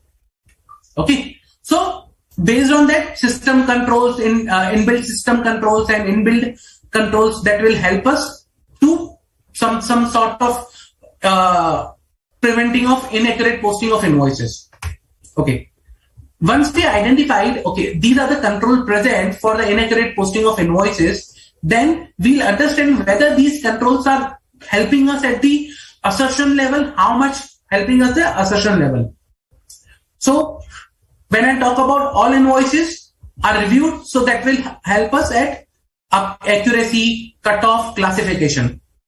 System which is related to the dates, system control related to the past date. So it will help us with respect to the only cutoff. And when I talk about system control related to the classification, automatic classification, it will help us at the classification assertion level. Fine. I identified, okay, this particular control is good for this assertion, this particular control is good for this assertion. Great.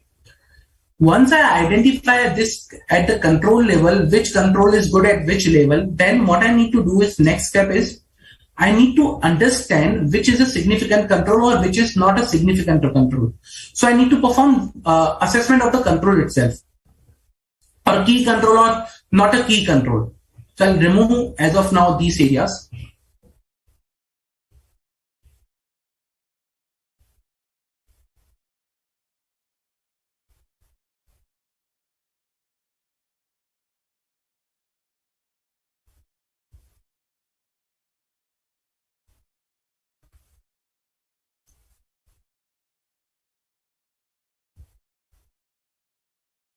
Okay, just in case my table is going to be big. Okay, now I will be doing whether this control is a key control or significant control.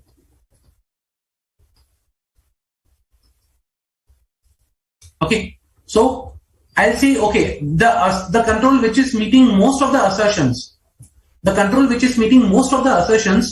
can be a significant or key control to test. Okay, can be a significant or key control to test particularly. So I'll say this is yes, this is a key control. For these two controls, these can be mitigating controls. What are mitigating controls? If your key control fails, then I can place reliance onto some other controls. So mitigating or non-key. Mitigating or non-key. Fine. Till this particular point, I said, okay, I identified the risk. It's a significant risk. I identified the control, which are the key controls to test. This is till SA 315. Whatever I have done is till SA 315. That's it. Now I will start the work I have performed as per SA 330. That is the next area is reliance, okay, on control. How much reliance on the control I will place? That will be based on two things. My design effectiveness of this particular control and operating effectiveness. Okay. So first of all, I will evaluate whether the design is effective or not. So this will decide how much reliance I need to pay. So design and operating effectiveness. So I'll assess whether the control was designed effectively, or not, and whether the control is operating effectively or not. So let's say, for example, I identified for this particular control, these controls are designed effectively and operating effectively. Okay.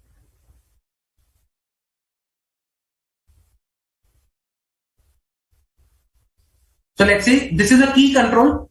So this is designed effectively, yes, and operating effectively, yes. So both are there. Design and operative effectively is there. So I can place a reliance upon the control now.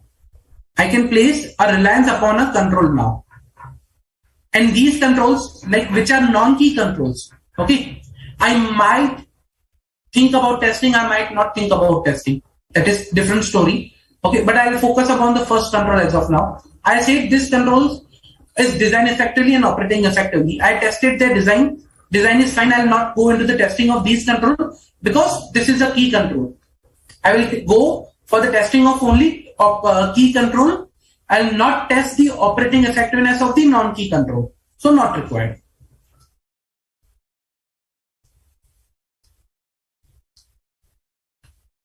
Okay. Once I'll do this, I'll decide reliance, how much I need to place reliance on the control. How much reliance on control, basically.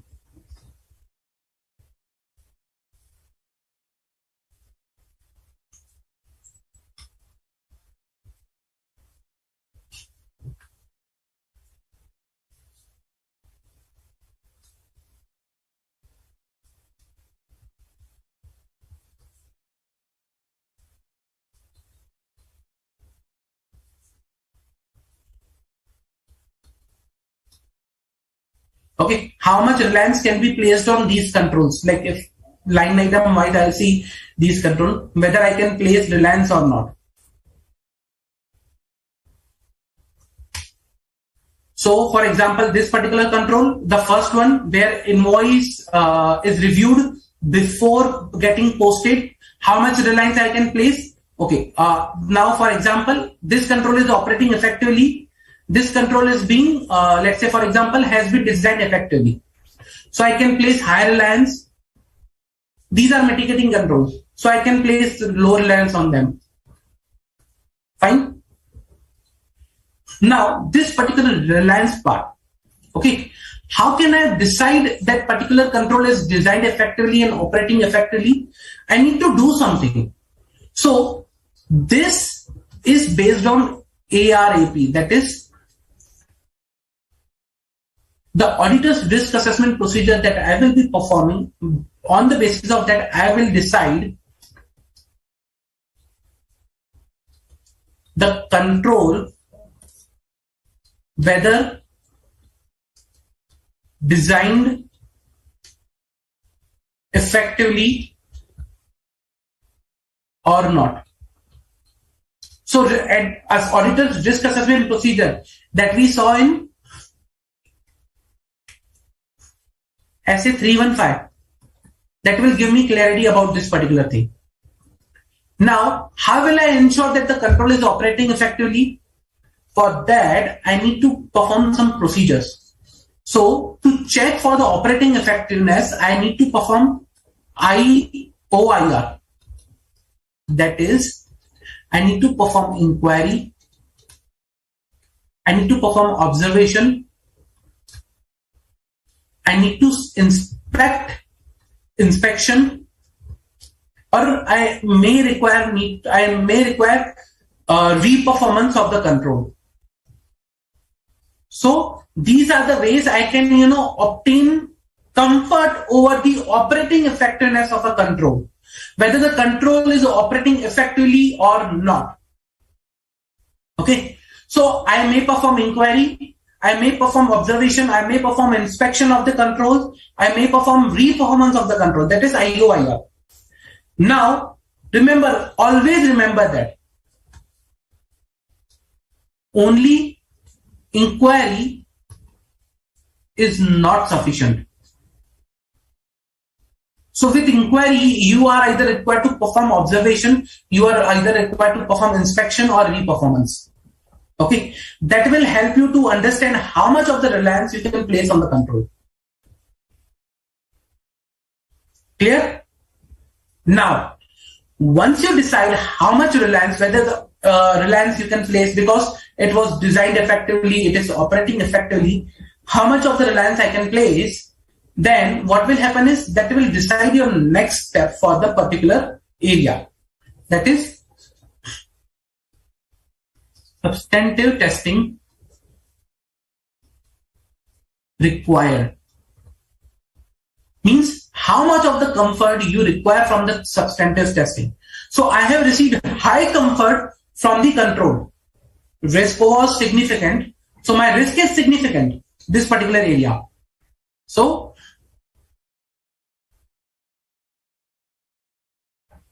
I say this is a significant risk. To to address a significant risk or to mitigate a significant risk, I need some procedures, I need something where I can get that much comfort. How can I get that much comfort? By performing some audit procedures or gathering audit evidence. How will I gather audit evidence? Either by control testing or by substantive or by both. So in order to stop the risk, in order to get a comfort over the risk, whether I have, you can say, appropriate and sufficient audit evidence to ensure there are no material misstatement present. There's a risk of material misstatement. That there can be misstatement in your financial statement. Okay, there is a risk of material misstatement. Now, to ensure there is no material misstatement, you need to perform some procedures. Now, there is a high risk, so you need high comfort.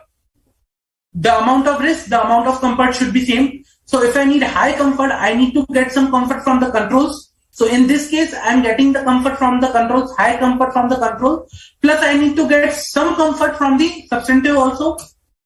Okay, I need some comfort from the substantive procedures also. And how much I need, that will be dependent upon the comfort I'm getting from the controls. In this case, I'm getting high comfort from the control. So it may happen that, okay, for example, if I'm getting high comfort from the control, it is okay if I get, medium or low comfort from the substantive. So low/medium comfort I can get from the substantive, that will be fine, because that will ensure that I'm addressing my significant risk. Now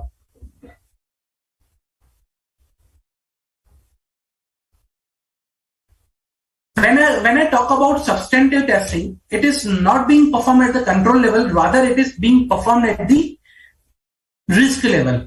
Okay, so I need for this particular risk low or medium comfort from this substantive testing, and for that I can design certain procedures to meet this target.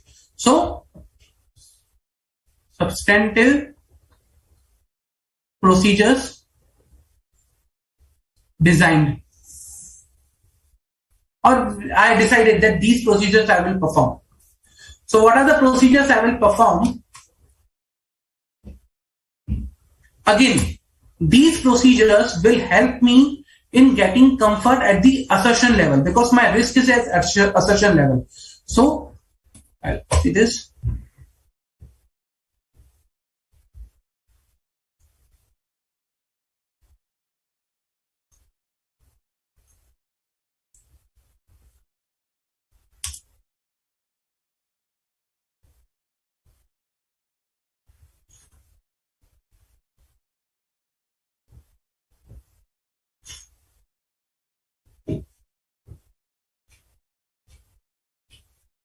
I'll extend this also over here. My risk was on the assertion level, so I need comfort on the assertion level itself. Okay, it shouldn't happen that my risk was at the assertion level and I'm not getting comfort on certain assertions. I need to get comfort on those assertions also. So for first of the thing, let's say I need low or medium. So let's say I'll design a test procedure. I'll test 25 samples or X samples basically, okay, to ensure appropriate not, my risk was inaccurate. So I'll say accurate processing of invoice. Okay, I'll test 25 samples of invoices to ensure that the invoice has been processed accurately. This is one of the substantive testing procedures that I will perform, and that will give me comfort on all of the assertions. Okay, this will give me comfort on all the assertions. Then I'll test 25 samples, okay, for year end to ensure appropriate cutoff. Like they are posted into the current period. Like 25 samples of the, like let's say it will be 10 samples of the current year, 10 samples of the next financial year, so that I can ensure, okay, these are booked for the in the current financial year. So this will give me comfort over the cutoff. Okay. Now, what I'll do is I may perform some additional procedure, but here I require low or medium. So I say, okay, fine, I'm good with these testing, like two testing that will ensure my all the assertions where the risk was there. I'm covering all the assertions. It should not happen that, okay, my risk is there on accuracy, cutoff, and classification, but I'm not able to address classification with respect to the testing. That will be not appropriate. You cannot leave any risk open unless and until it's a very minimal risk. But again, by this way, you can ensure that you are getting low or medium. Now, the question comes is, I said I will be testing 25 samples. Okay. When I say I'm testing 25 samples, what I'm doing is, what things I'm doing. Like, okay, I designed this procedure, what additional procedures I can do? Let's say, for example, if it is some other risk, what I can do to address to get the low or medium comfort. So by performing these steps, you can get some comfort. That is inquiry, observation, inspection, okay, then re-performance, recalculation, and confirmation. By performing these procedures, I can get comfort. These are the procedures that you can perform during the substantive testing. In this case, I am doing the inspection. That is testing 25 samples. I am inspecting the 25 samples, whether they have been appropriately processed or not. So that is my inspection over here. Okay. So these things I can do to get the comfort in substantive procedures. I can inquire, I can observe, I can inspect, I can re-perform, recalculate, and I can send confirmations, external confirmations basically. Always remember, only inquiry is not sufficient. Okay. Now, based on this, I can decide my substantive procedures. And on the basis of that, I will say, okay, whether I'm getting appropriate comfort or not. Whether I'm getting appropriate comfort or not. If I'm getting appropriate comfort, then I'm mitigating the risk. And the last step, that is, I will be discussing also, any material misstatement identified.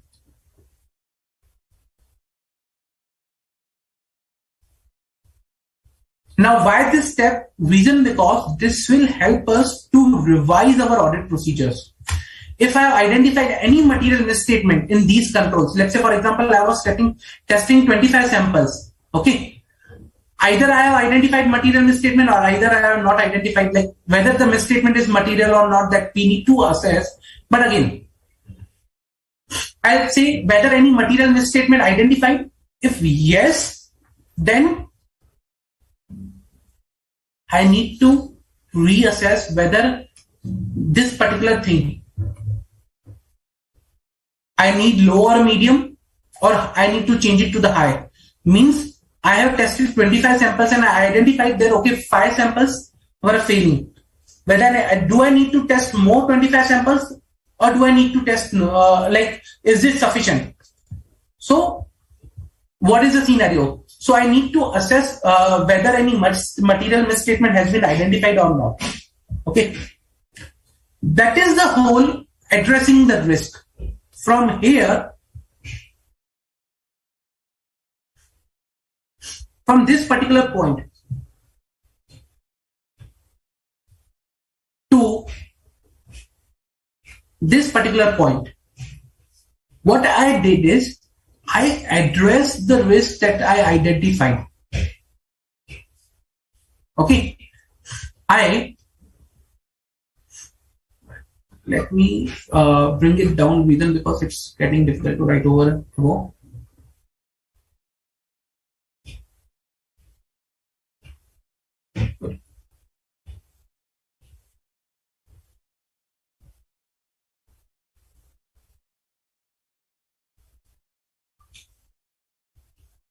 From this particular portion to this particular portion, I address the risk. The risk that I identified during my risk assessment procedures, I planned something, I tested something, and that is the response that I gave to this particular risk. I prepared a response to that particular risk. That is nothing but SA 330 auditor's response. Okay, auditor's response is to assessed risk. The risk which was assessed, I created a response based on whether the risk is high, low, medium, what additional audit procedures I will be doing, and how much of the assertions I will be covering, how much samples I will be testing, what all parameters I will be testing. That is the response that I created. That is nothing but SA 330 we are discussing. And before this, from this particular point to this particular point, like till I go to the assessed risk, that is my SA 315. Identifying the risk of material misstatement. Okay.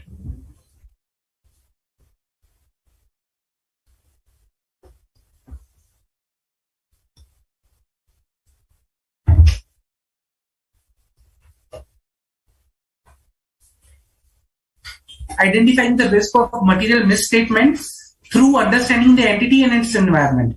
So I understood the entity, I understood its processes, and I identified what is the risk of material misstatement present. Okay, so by identifying the entity and its environment, I identified what is the risk of material misstatement, let's say invoice level, invoice processing like purchase or expense level. Then what is the risk, like inaccurate posting of invoices, which may be occurrence, completeness, accuracy, cutoff, classification, what is the likelihood, what is the magnitude, and on the basis of that, whether this is a significant risk or not, fraud risk present or not. So accordingly, I'll do all those things. Clear? Now let's go back to the theory. We'll correlate how it is. Objective of the essay and scope of the essay. So a scope is design and implement responses to the risk of material misstatement identified and assessed by the auditor in accordance with the SA 315 in the financial statement audit. So I identified this is a risk. Now I need to create a response. That is my scope. Okay. Then what is the next thing? To obtain sufficient and appropriate audit evidence about the assessed risk of material misstatement through designing and implementing appropriate response to those risks. So I designed a response that I will test 25 samples. I will test this particular control. That is the response I designed. Okay. Then let's understand the requirement of this particular essay. So in designing the response, I need to consider the reason for assessment of the risk at the financial statement or the assertion level. I need to consider which is a risk. Inaccurate posting of invoices, that is a risk. I need to consider its likelihood and magnitude. What is the likelihood and magnitude I am looking at over here? Likelihood of occurrence. How I can say there is a likelihood? Let's say, for example, in past, we have identified that, okay, 5,000 invoices out of, let's say, 2 lakh invoices processed were inaccurate. That shows, okay, there is a low likelihood. Magnitude. Those invoices that were processed, like 5,000 wrong invoices, were having impact of, let's say, 2 lakh rupees.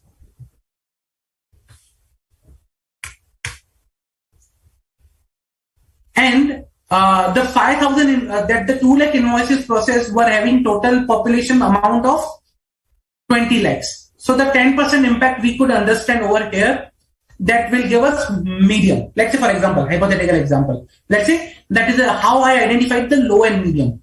So I assessed whether this particular likelihood and magnitude of a risk. If assessed control risk in risk assessment, like, when I'm performing auditor's risk assessment procedure, if the control is present, then I need to test the control also. Then obtain evidence as per the risk assessment, whether this is a high risk or low risk. So I will identify whether this is a significant risk, high, medium or low. High risk means a significant, or medium risk, low risk, and accordingly I need that much of audit evidence. If this is a significant risk or high risk, basically I need high amount of evidence. And how will I get? Remember, if you have a high risk,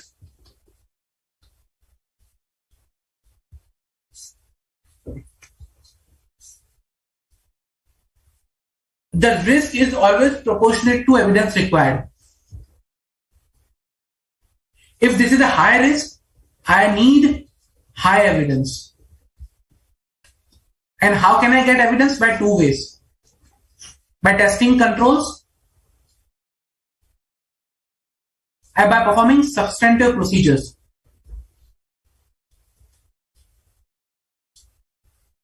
Okay. By these 2 ways, I can get evidence. So let's say, for example, I am getting some evidence from here, some evidence from here, or comfort, and these together should be my high in nature. Then only I can say, okay, I have received high evidence in front of high risk. Okay. If no deviations noted in the test, then inquire with the management. If deviations are noted in the test, then inquire reasons with the management why there is a deviation. Understand the impact on the reliance of the control, and evaluate need to perform additional test of controls or substantive procedure. So for example, in our case, let's say for example, when I identified this particular control, all invoices are reviewed independently and I tested this control. Okay. Like, operating effectiveness. So when I performed observation inspection, and how will I test control? Let's say I took 25 samples and ensured that all 25 samples are appropriately reviewed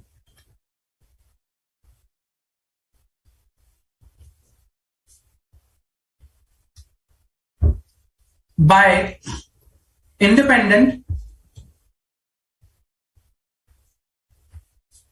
reviewer before posting.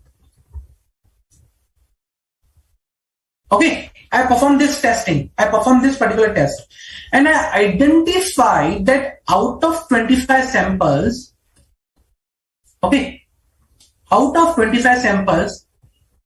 in 3 cases, the review was not done. Out of 25 samples, in 3 cases, I identified the review was not done. Means the control is not operating effectively. That was my conclusion. Control not operating effectively. So if the control is not operating effectively, let's say for example, I'll change it here.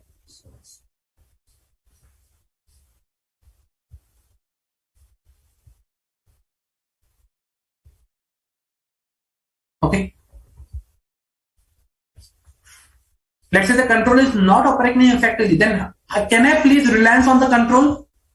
Answer is no. So no reliance on the control.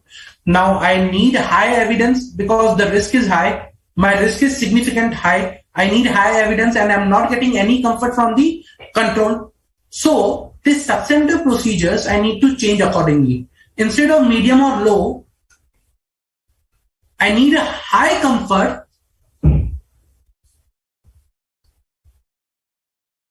from substantive procedures. High comfort I need, or slash evidence. Okay. Plus, I need to inquire with the management over here. Why in 3 samples review was not done? Okay. Why in 3 samples the review was not done? And whether even after failure of 3 samples, can I place reliance upon the control? Because that will again will depend upon this particular answer of this particular question, why review was not done. Okay.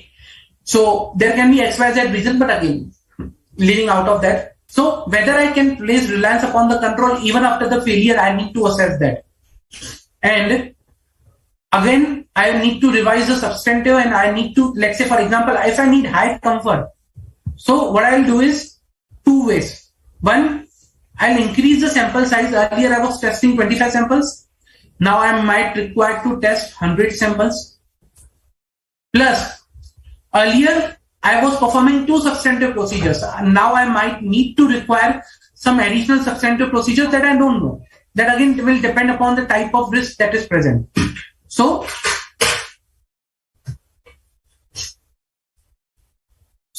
I need to inquire with the management the reason. I need to understand how much reliance I can place upon the control even after the failure, and I need to evaluate the need for additional testing of controls or substantive.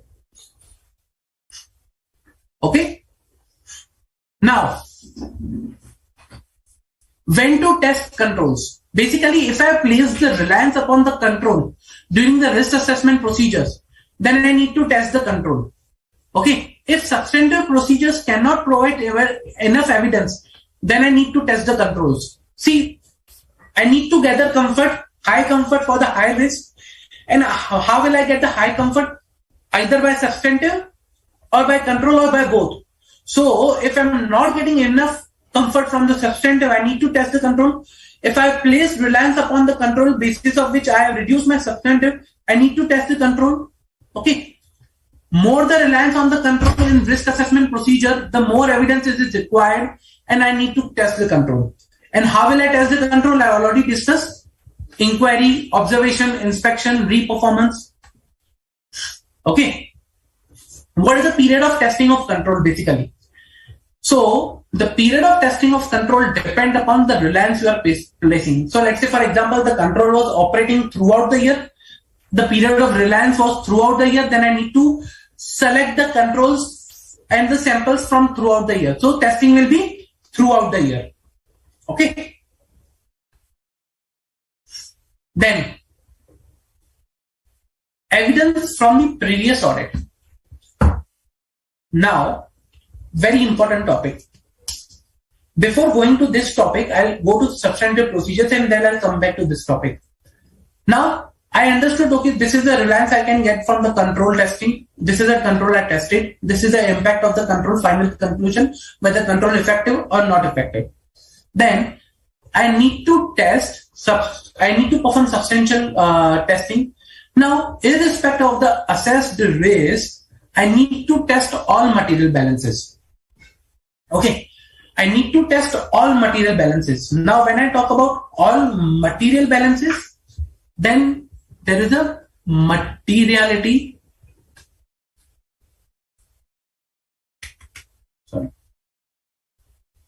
Materiality concept comes into the picture that we will be seeing Essay 320 in a while. Or maybe if I get the time, I'll start today or otherwise in the next lecture. So Essay 320 gives help me in understanding the materiality, whether the balance is material or not. Okay. I need to consider external confirmations for the areas where it is possible. External confirmations.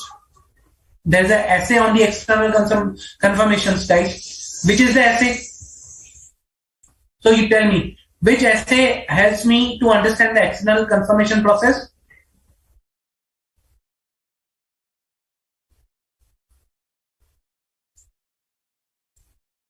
Come on guys, which is the essay we are talking about here?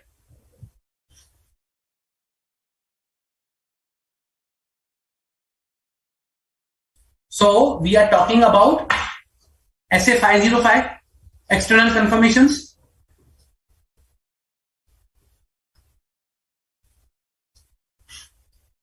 Okay, I will perform FSCP procedures. What are FSCP? FSCP means financial statement closing procedures. What are these? Financial statement closing procedures. Financial statement closing procedures are procedures means which help us in preparation of the financial statement. So for example, let's say at the end of the year, you carry forward, you bring all the balances from the ledgers to the financial statement. Okay. You bring all the procedures from the ledgers to the financial statement. You perform some financial statement closing entries. Let's say, for example, consolidation entries, intercompany eliminations, or some entries which are performed at the end of the year itself when preparing the financial statement. Reclassification, some sort of, classifying from the vendors to the advance, taking all the debit balances of the vendors to the advance to supplier, or taking all the credit balances from the customers to the, on the other side, like, let's say, for example, advance received from customers or something like that. So all these are financial statement closing procedures. So you test those procedures. Okay. You test the financial statement closing procedures, journal entries. You prepare some, plan for that particular area also. Okay. Then you decide the period of testing in substantive procedure. That is again depending upon the type of testing you want to do. So throughout the period of reliance, interim, then subsequent testing, again, period of testing. That will be in alignment of the period of testing for control. Testing the presentation and disclosure. If there is a risk on the presentation of disclosure, then you need to perform or you need to design testing procedures for the presentation and disclosure also. Whether the particular item is appropriately disclosed into the financial statement or not. So there are some, additional disclosure requirements. So you need to ensure there is no risk of presentation and disclosure, and for that you need to design some procedures. And how will you test? Remember, inquiry, observation, inspection, reperformance, recalculation, and confirmation. So in controls, we had IOIR, that is inquiry, observation, inspection, reperformance. Here we have RC also, that is recalculation and confirmation in substantive. Okay. Then the very important topic, that is audit evidence from previous audit. We understood, okay, we can place reliance on the control testing substantive procedure, but there is one more area where we can place reliance, we can get comfort, that is the audit evidence obtained in the previous audits. Okay. Now let's say, for example, in previous audit we evaluated the effectiveness of the internal control. So can we place reliance? Answer is yes, but subject to certain conditions. First, if the control is addressing the significant risk, then you need to test in this current year again. But if the control is not addressing a significant risk, if that is a low risk or the medium risk, then you can place the reliance upon that control. Second, you need to understand the effectiveness of IT control around that control, whether there is a change in the IT environment, whether there is a IT control effective or not. Okay. Then what was the result of the previous year testing of that particular control or particular control evaluation in the previous year? Let's say last year itself I said the control was not effective. Then what is the purpose of placing reliance? And I need to test again in the current year. If I said in the last year the control was effective, there is no change in the IT environment. IT environment is also specific. The control is not addressing a significant risk. then I can place reliance.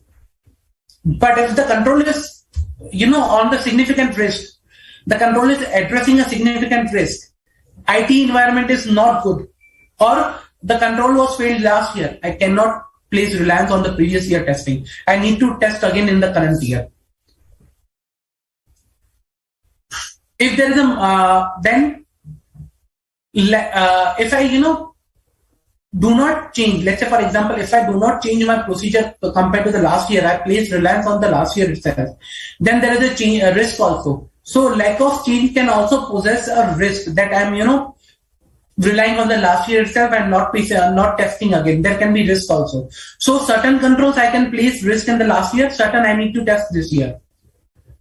Extent of reliance on the control. How much reliance I can place? Low, medium, high, whatever it is. If there is no material change, then also I need to test the control at least once in every 3 years or every 3 audits basically. So I cannot keep placing reliance year on year. Let's say I last tested in 2010 and then I left it, because since 2010 I say there is no change and it was passing in 2010. So till 2020 I have not tested the control. No, you cannot do that. At least once in a 3 audits, you need to test the control. You need to apply the rotational concept so that in span of 3 years, you cover all the controls. So implement the rotation concept to cover all the controls in the 3 audits. And correlate the evidence obtained from substantive procedures for the operating effectiveness of the control. Let's say, for example, there was a control that all the invoices that are processed after the review. But when I perform the substantive procedures like testing of 25 samples, I identified there was some inaccurately posted invoices. When I understood further why there was inaccurate posting, I identified there was no review happening. Now in that case, I cannot place a reliance reason because from somewhere else, I'm getting evidence that this control might not be working effectively. Although I placed the reliance on the previous year, but still I'm getting some additional evidences which is saying that this control might not be working effectively, so that I need to go and test this control again. So this is the way I can place reliance from the previous year audits. Clear? Any doubts till now?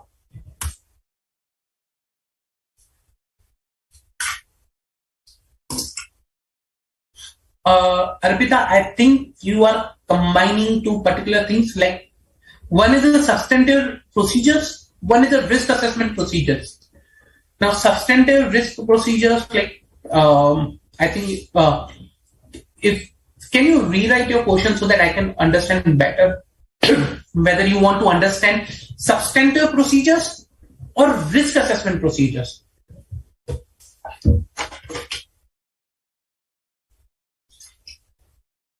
Okay.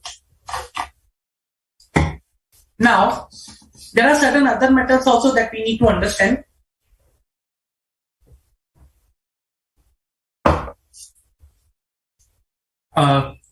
So, certain procedures are only to be performed at the year end. For example, financial statement closing procedures, because there is no purpose of performing those procedures during the middle of the year. Okay, let's say for example, elimination entries. It doesn't matter if the elimination entries, let's say in the middle of the year, are passed appropriately or not. So certain entries which are required for the purpose of financial statement, let's say reclassifications, I will be testing at the end of the year.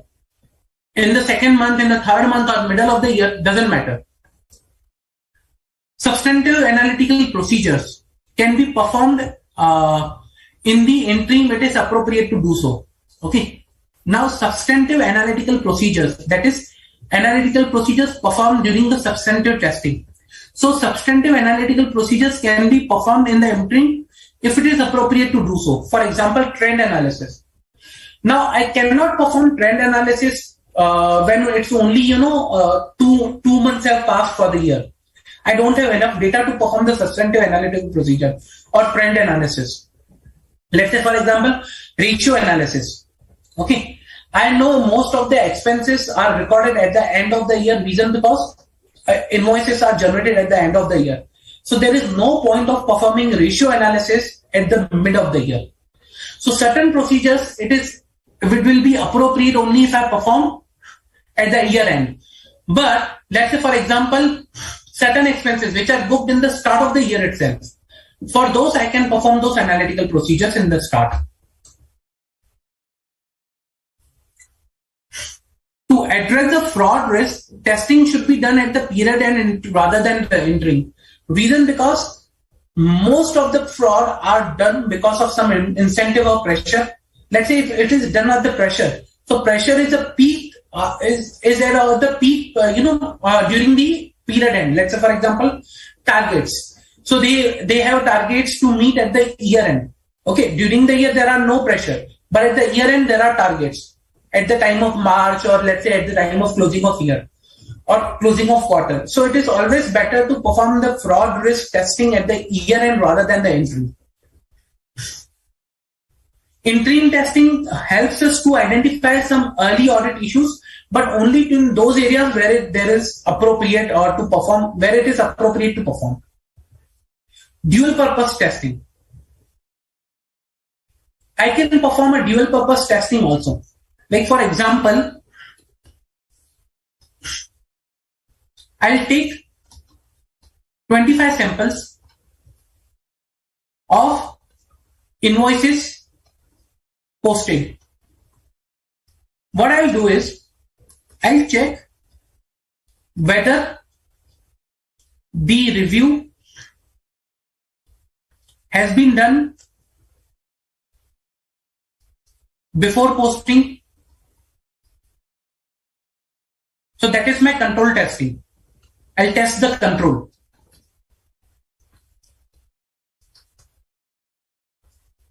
Then with these 25 samples, I'll also check whether they are appropriately booked, accurately booked or not.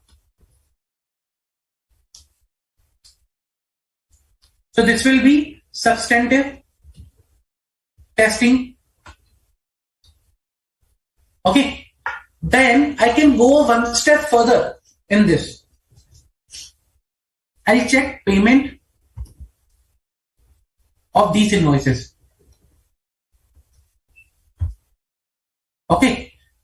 And will correlate with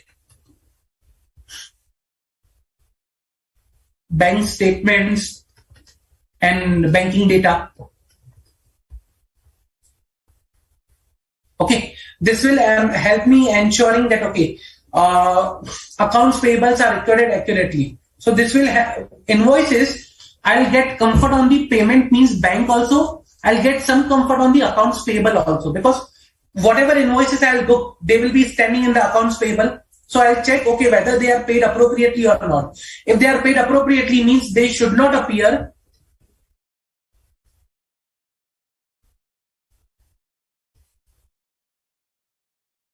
in accounts payable. Also, that will ensure me that, banking entries like payment entries are appropriately posted. So this will ensure that payment entries are appropriately posted.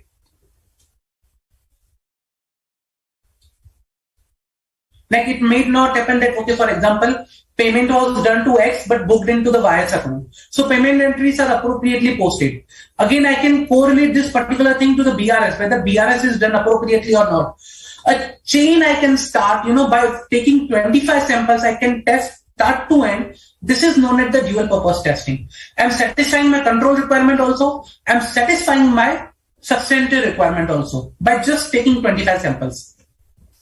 So dual purpose testing performed to validate the multiple parameters in single sample. I took the single sample of invoice. I checked whether appropriately reviewed, control and surety, whether appropriately posted, my substantive testing for the invoice processing, whether appropriately paid, bank related, AP related things, BRS related things. Okay. All these things. Even I can go one step further. When this invoice is there, I might have received the material. Okay, whether this material is appropriately booked. So inventory. So inventory booked appropriately. Then I can check the GRN. Okay, PO. So all these things for one single invoice I can check, and this is known as the dual purpose testing. Again, as I said, inquiry alone is not sufficient. Observation and other activities you need to perform with the inquiry. Only testing at the entering will also not give you the sufficient evidence. You need to perform testing at the end of the year also, so that you can get the more evidence. Okay, so these are certain things that you need to take care while designing your audit procedures. Any doubt with respect to SA 330 that we discussed today? Before I proceed to the questions, any doubt?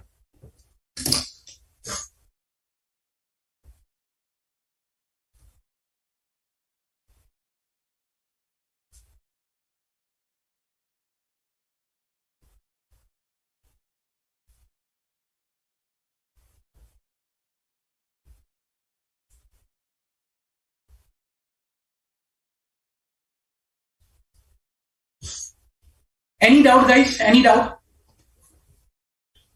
This is how 315, 330 works in a real life while designing the audit procedures. This particular table, this particular response that I discussed is very important, because this is a critical part in each and every audit, that what you design is very important, and accordingly the things are followed. This is a strategy that we actually design. This is I can say, there are additional things also being incorporated in this particular file, but this is how an audit plan look like. This is an audit plan basically. Like, okay, what is the risk? What is the process? What are the controls? How much reliance? What is the testing? How much I'm getting? What is the conclusion? Everything. This is an audit plan basically we prepare in the audit.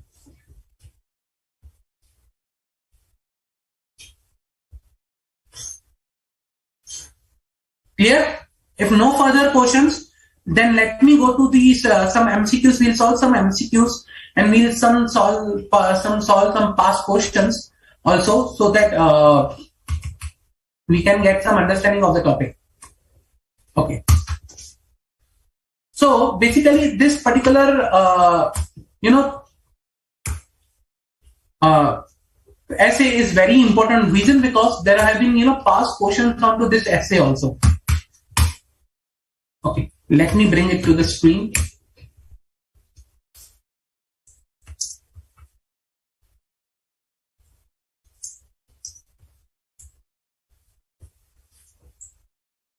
Just a minute, let me.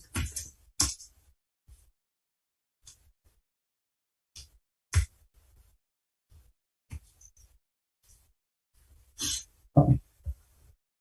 So there was one of the question on this particular topic, that is,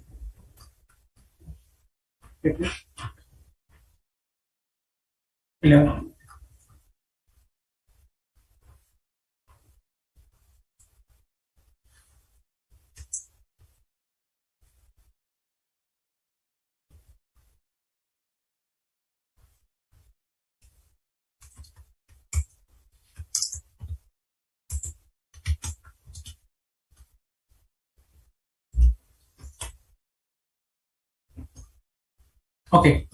In the course of audit of Ambika Limited, the auditors want to rely on the audit evidence, okay, obtained in the previous audit. Okay, they want to rely on the audit evidence that is obtained in the previous audit.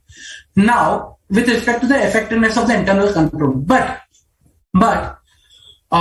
instead of retesting the same during the current year, now as an advisor to the auditor, kindly caution him the factors that requires a retest of the control. Now, in which situation you are required to retest of the control, but you are not required to rely upon the results of previous year audit.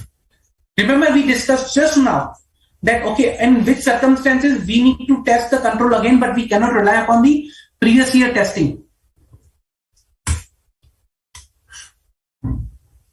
So, and you need to provide which are the factors. So these are the factors on which during which we can not rely during the previous year comfort, but we need to retest. So as let's see the answer. As per SA 330, auditor's response to the assessed risk, changes may affect the relevance of the audit evidence obtained in the previous audit, such that they may no longer basis for the continuous reliance. The auditor decision on whether to rely on the audit evidence obtained in the previous audit for the control is a matter of professional judgment. In addition, the length of the time between testing, retesting of control is also a matter of judgment. Remember, 3 years you need to cover all. Factors that may warrant retesting. A deficient control environment. Last year there was a deficient control environment. Deficient monitoring of control. Significant manual element to the relevant control. Personal changes that significantly affect the application of the control. Change in the circumstances. Deficient of the general IT controls. So these are the reasons because of which you might need to retest the control again. Clear? Any doubt?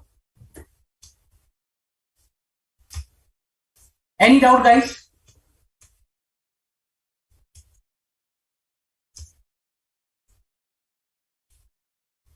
Okay. Then there is one more question that was asked in previous exam, I think.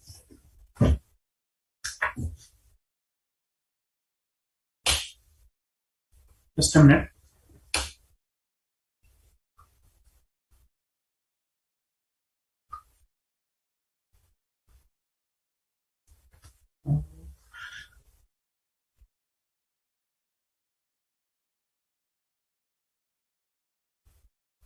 Okay, yeah, there is one.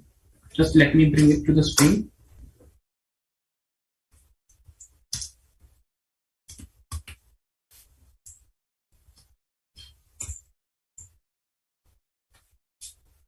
Yeah.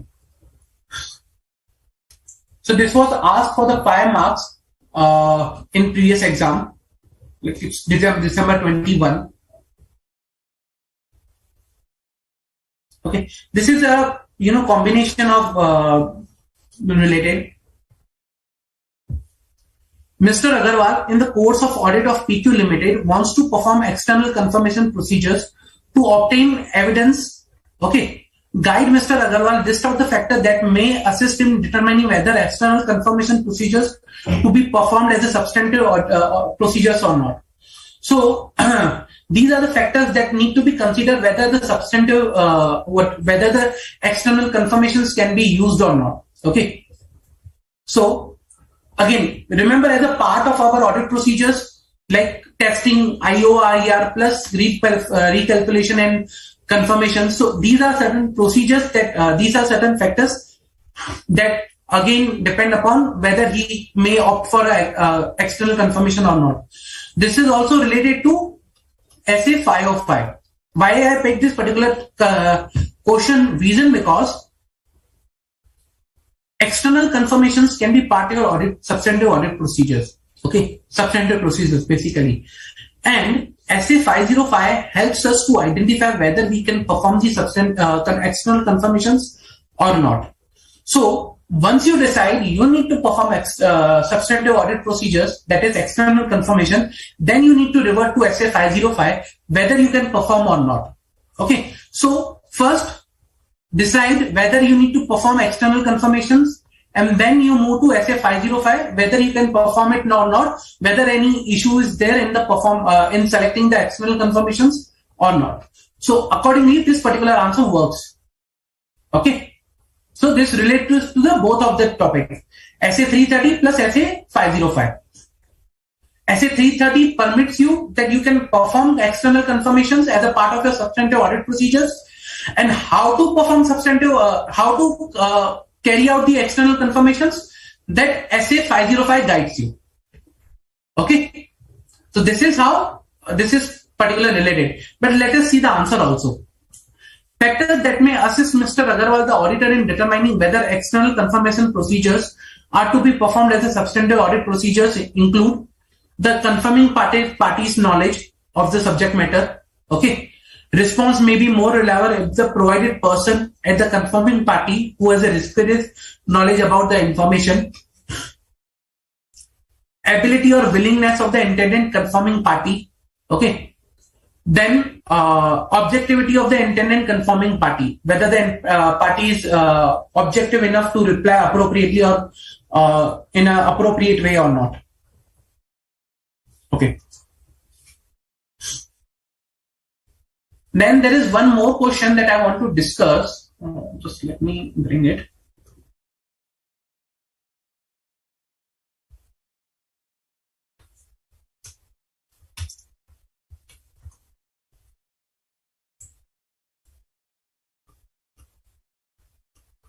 Just let me also bring that question. It's a very good question.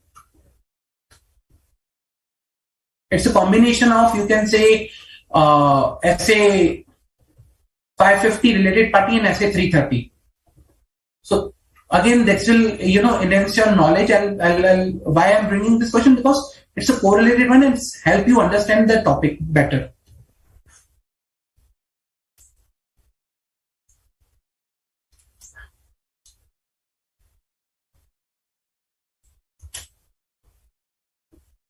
Okay.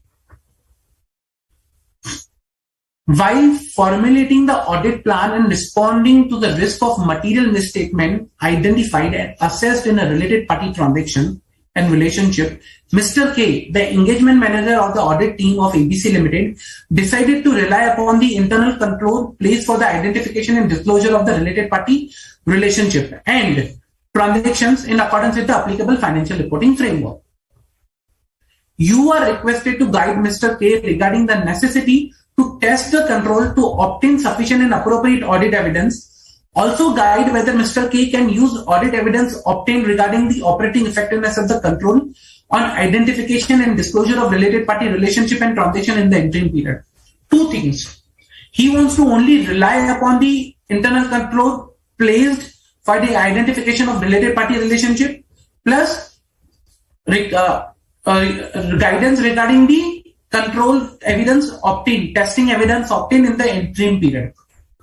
Okay, so these are the 2 points that we need to we will be discussing under this particular topic. Now, before jumping to the answer, first of all, understand that whether it is required to test the control or whether we can only place reliance upon the control. Like for example, there can be two things. One, we are either testing the controls. Second, control testing plus substantive. Okay. Now we need to understand whether we need to test any other additional other additional procedures. We need to perform any other additional procedures, or this is sufficient. Okay. So that again depends upon the risk that we have identified. What is the risk that we identified? So let's understand the topic. So as per SA 550 related parties, according to the para on responses to the risk of material misstatement associated with the related party relationship and transaction, the auditor should design and perform further audit procedures to obtain sufficient and appropriate audit evidence about the assessed risk of material misstatement associated with the related party relationship and transactions. The auditor, as per 330, the auditor shall design and perform test of control to obtain sufficient appropriate audit evidence to the operating effectiveness of the relevant control when there is a requirement, like there is a risk of auditor risk of material misstatement. I'll show you over here. When the auditor's assessment of risk of material misstatement at the assertion level includes an expectation that the control are operating effectively, means we are relying on the control. Number two, substantive procedures cannot alone provide sufficient and appropriate audit evidence. At that point in time, I need to test control plus I need to test substantive procedures. Okay. Now the second question comes is whether any evidence obtained in the interim period can be useful or not, or whether Mr. K can use the audit evidence obtained during the interim testing. Now, only interim is not sufficient. We know that. Okay, only interim is not sufficient. So, Mr. K is required to perform some testing at the period end also, according to the procedures that they have designed. So, in designing and performing testing of controls, the auditor shall obtain more persuasive audit evidence. The greater the reliance the auditor places on the effectiveness of the control, means high risk, high evidence I need. Okay, so if I have a high risk, then I need high evidence. If I need high evidence, I need to test high amount of controls or the substantive procedures. Okay, same way. If I'm placing higher reliance on the control, I need high evidence from the control testing, and accordingly, I need to test control in more amount. So high risk, high reliance, high testing. Moreover, the auditor tests control for a particular time or throughout the period for which the auditor intends to rely on those controls. I may be testing for the whole year, or I may be testing for the partial of the year, depending upon the control presence. Okay. Subject to when the auditor obtained the audit evidence about the operating effectiveness of the control during an interim period, and the timing of the test of the control over significant risk in order to provide appropriate basis for the auditor's intended reliance. Means, with an example I'll provide you. I want to get comfort, okay, on the loan obtained during the year. Now, there were only 2 loans obtained. One in Jan 22 and one in Feb 22. For financial year, now for financial year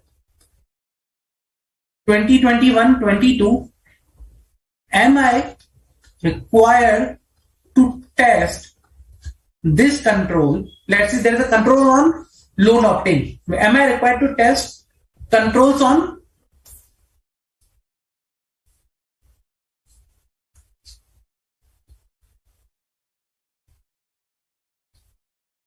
loans obtained for period April 21 to December 21?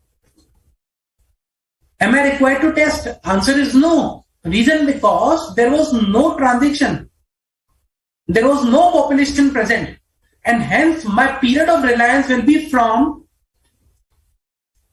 Jan 22 to March 22, when the first transaction happened and when the control was relevant. So there is no point in testing the control during the interim period because I will have no population to test. So in the same way, the period of reliance decide whether you need to test the control at the interim period or not. So when the auditor obtains the audit evidence about the operating effectiveness of the controls during an interim period, the auditor shall obtain audit evidence about significant changes to those controls to the interim period, plus determine the additional audit evidence to be obtained for the remaining period. Okay. So accordingly, in the current case, Mr. K shall design and perform test of control to obtain sufficient appropriate audit evidence as to the operating effectiveness of the relevant control, as she intends to rely the operating effectiveness of the control in determining the nature and timing and extent of the substantive audit procedures. So that was a particular question where 2 things were asked. One, decide to rely upon the internal control placed for the identification and disclosure of related party. Okay, Ms. K decided. Number 2, whether Ms. K can use the audit evidence obtained regarding the operative effectiveness of the control in the interim period. Okay, so these were the 2 questions. Like while formulating responding the audit plan, Ms. K decided to rely upon the control place. So when she can place the reliance? When we need high comfort from the control, or we have placed the reliance upon the control. Second, we are not getting appropriate audit evidence from the substantive testing. Interim one, we can test the control in the interim period and get the evidence and the comfort, provided we also are required to test at the period end, plus whether it is relevant to test in the entry. That is also important to understand when the control or the period of reliance was there or not for that particular period. Let's say, for example, my period of reliance is from Jan to March, Jan 22 to March 22. Then there is no purpose of testing and entering. So there should be reliance in that particular period. There should be population, or there should be something important or relevant to test the control in that particular interim period, and then there should I should evaluate the results of that interim period also. Any doubt with respect to this question?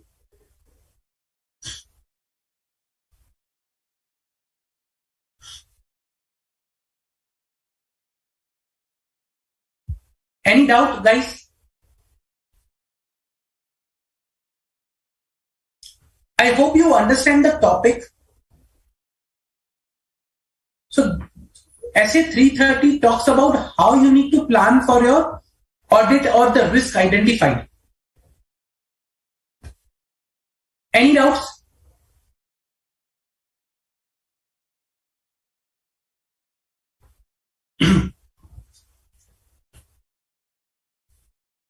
Okay, now the question with related to the insurance company. In that case, we need to understand whether the filing of tax audit report is prior to the audit of the insurance company. So you need to understand when it is happening and what is happening.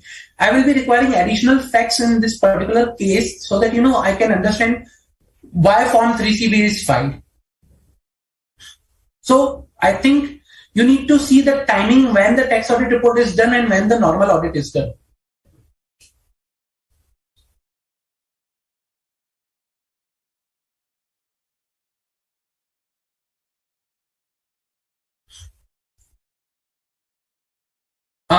If no further queries, then guys, I'll suggest please read this topic again. Go back after this lecture, read this topic in detail.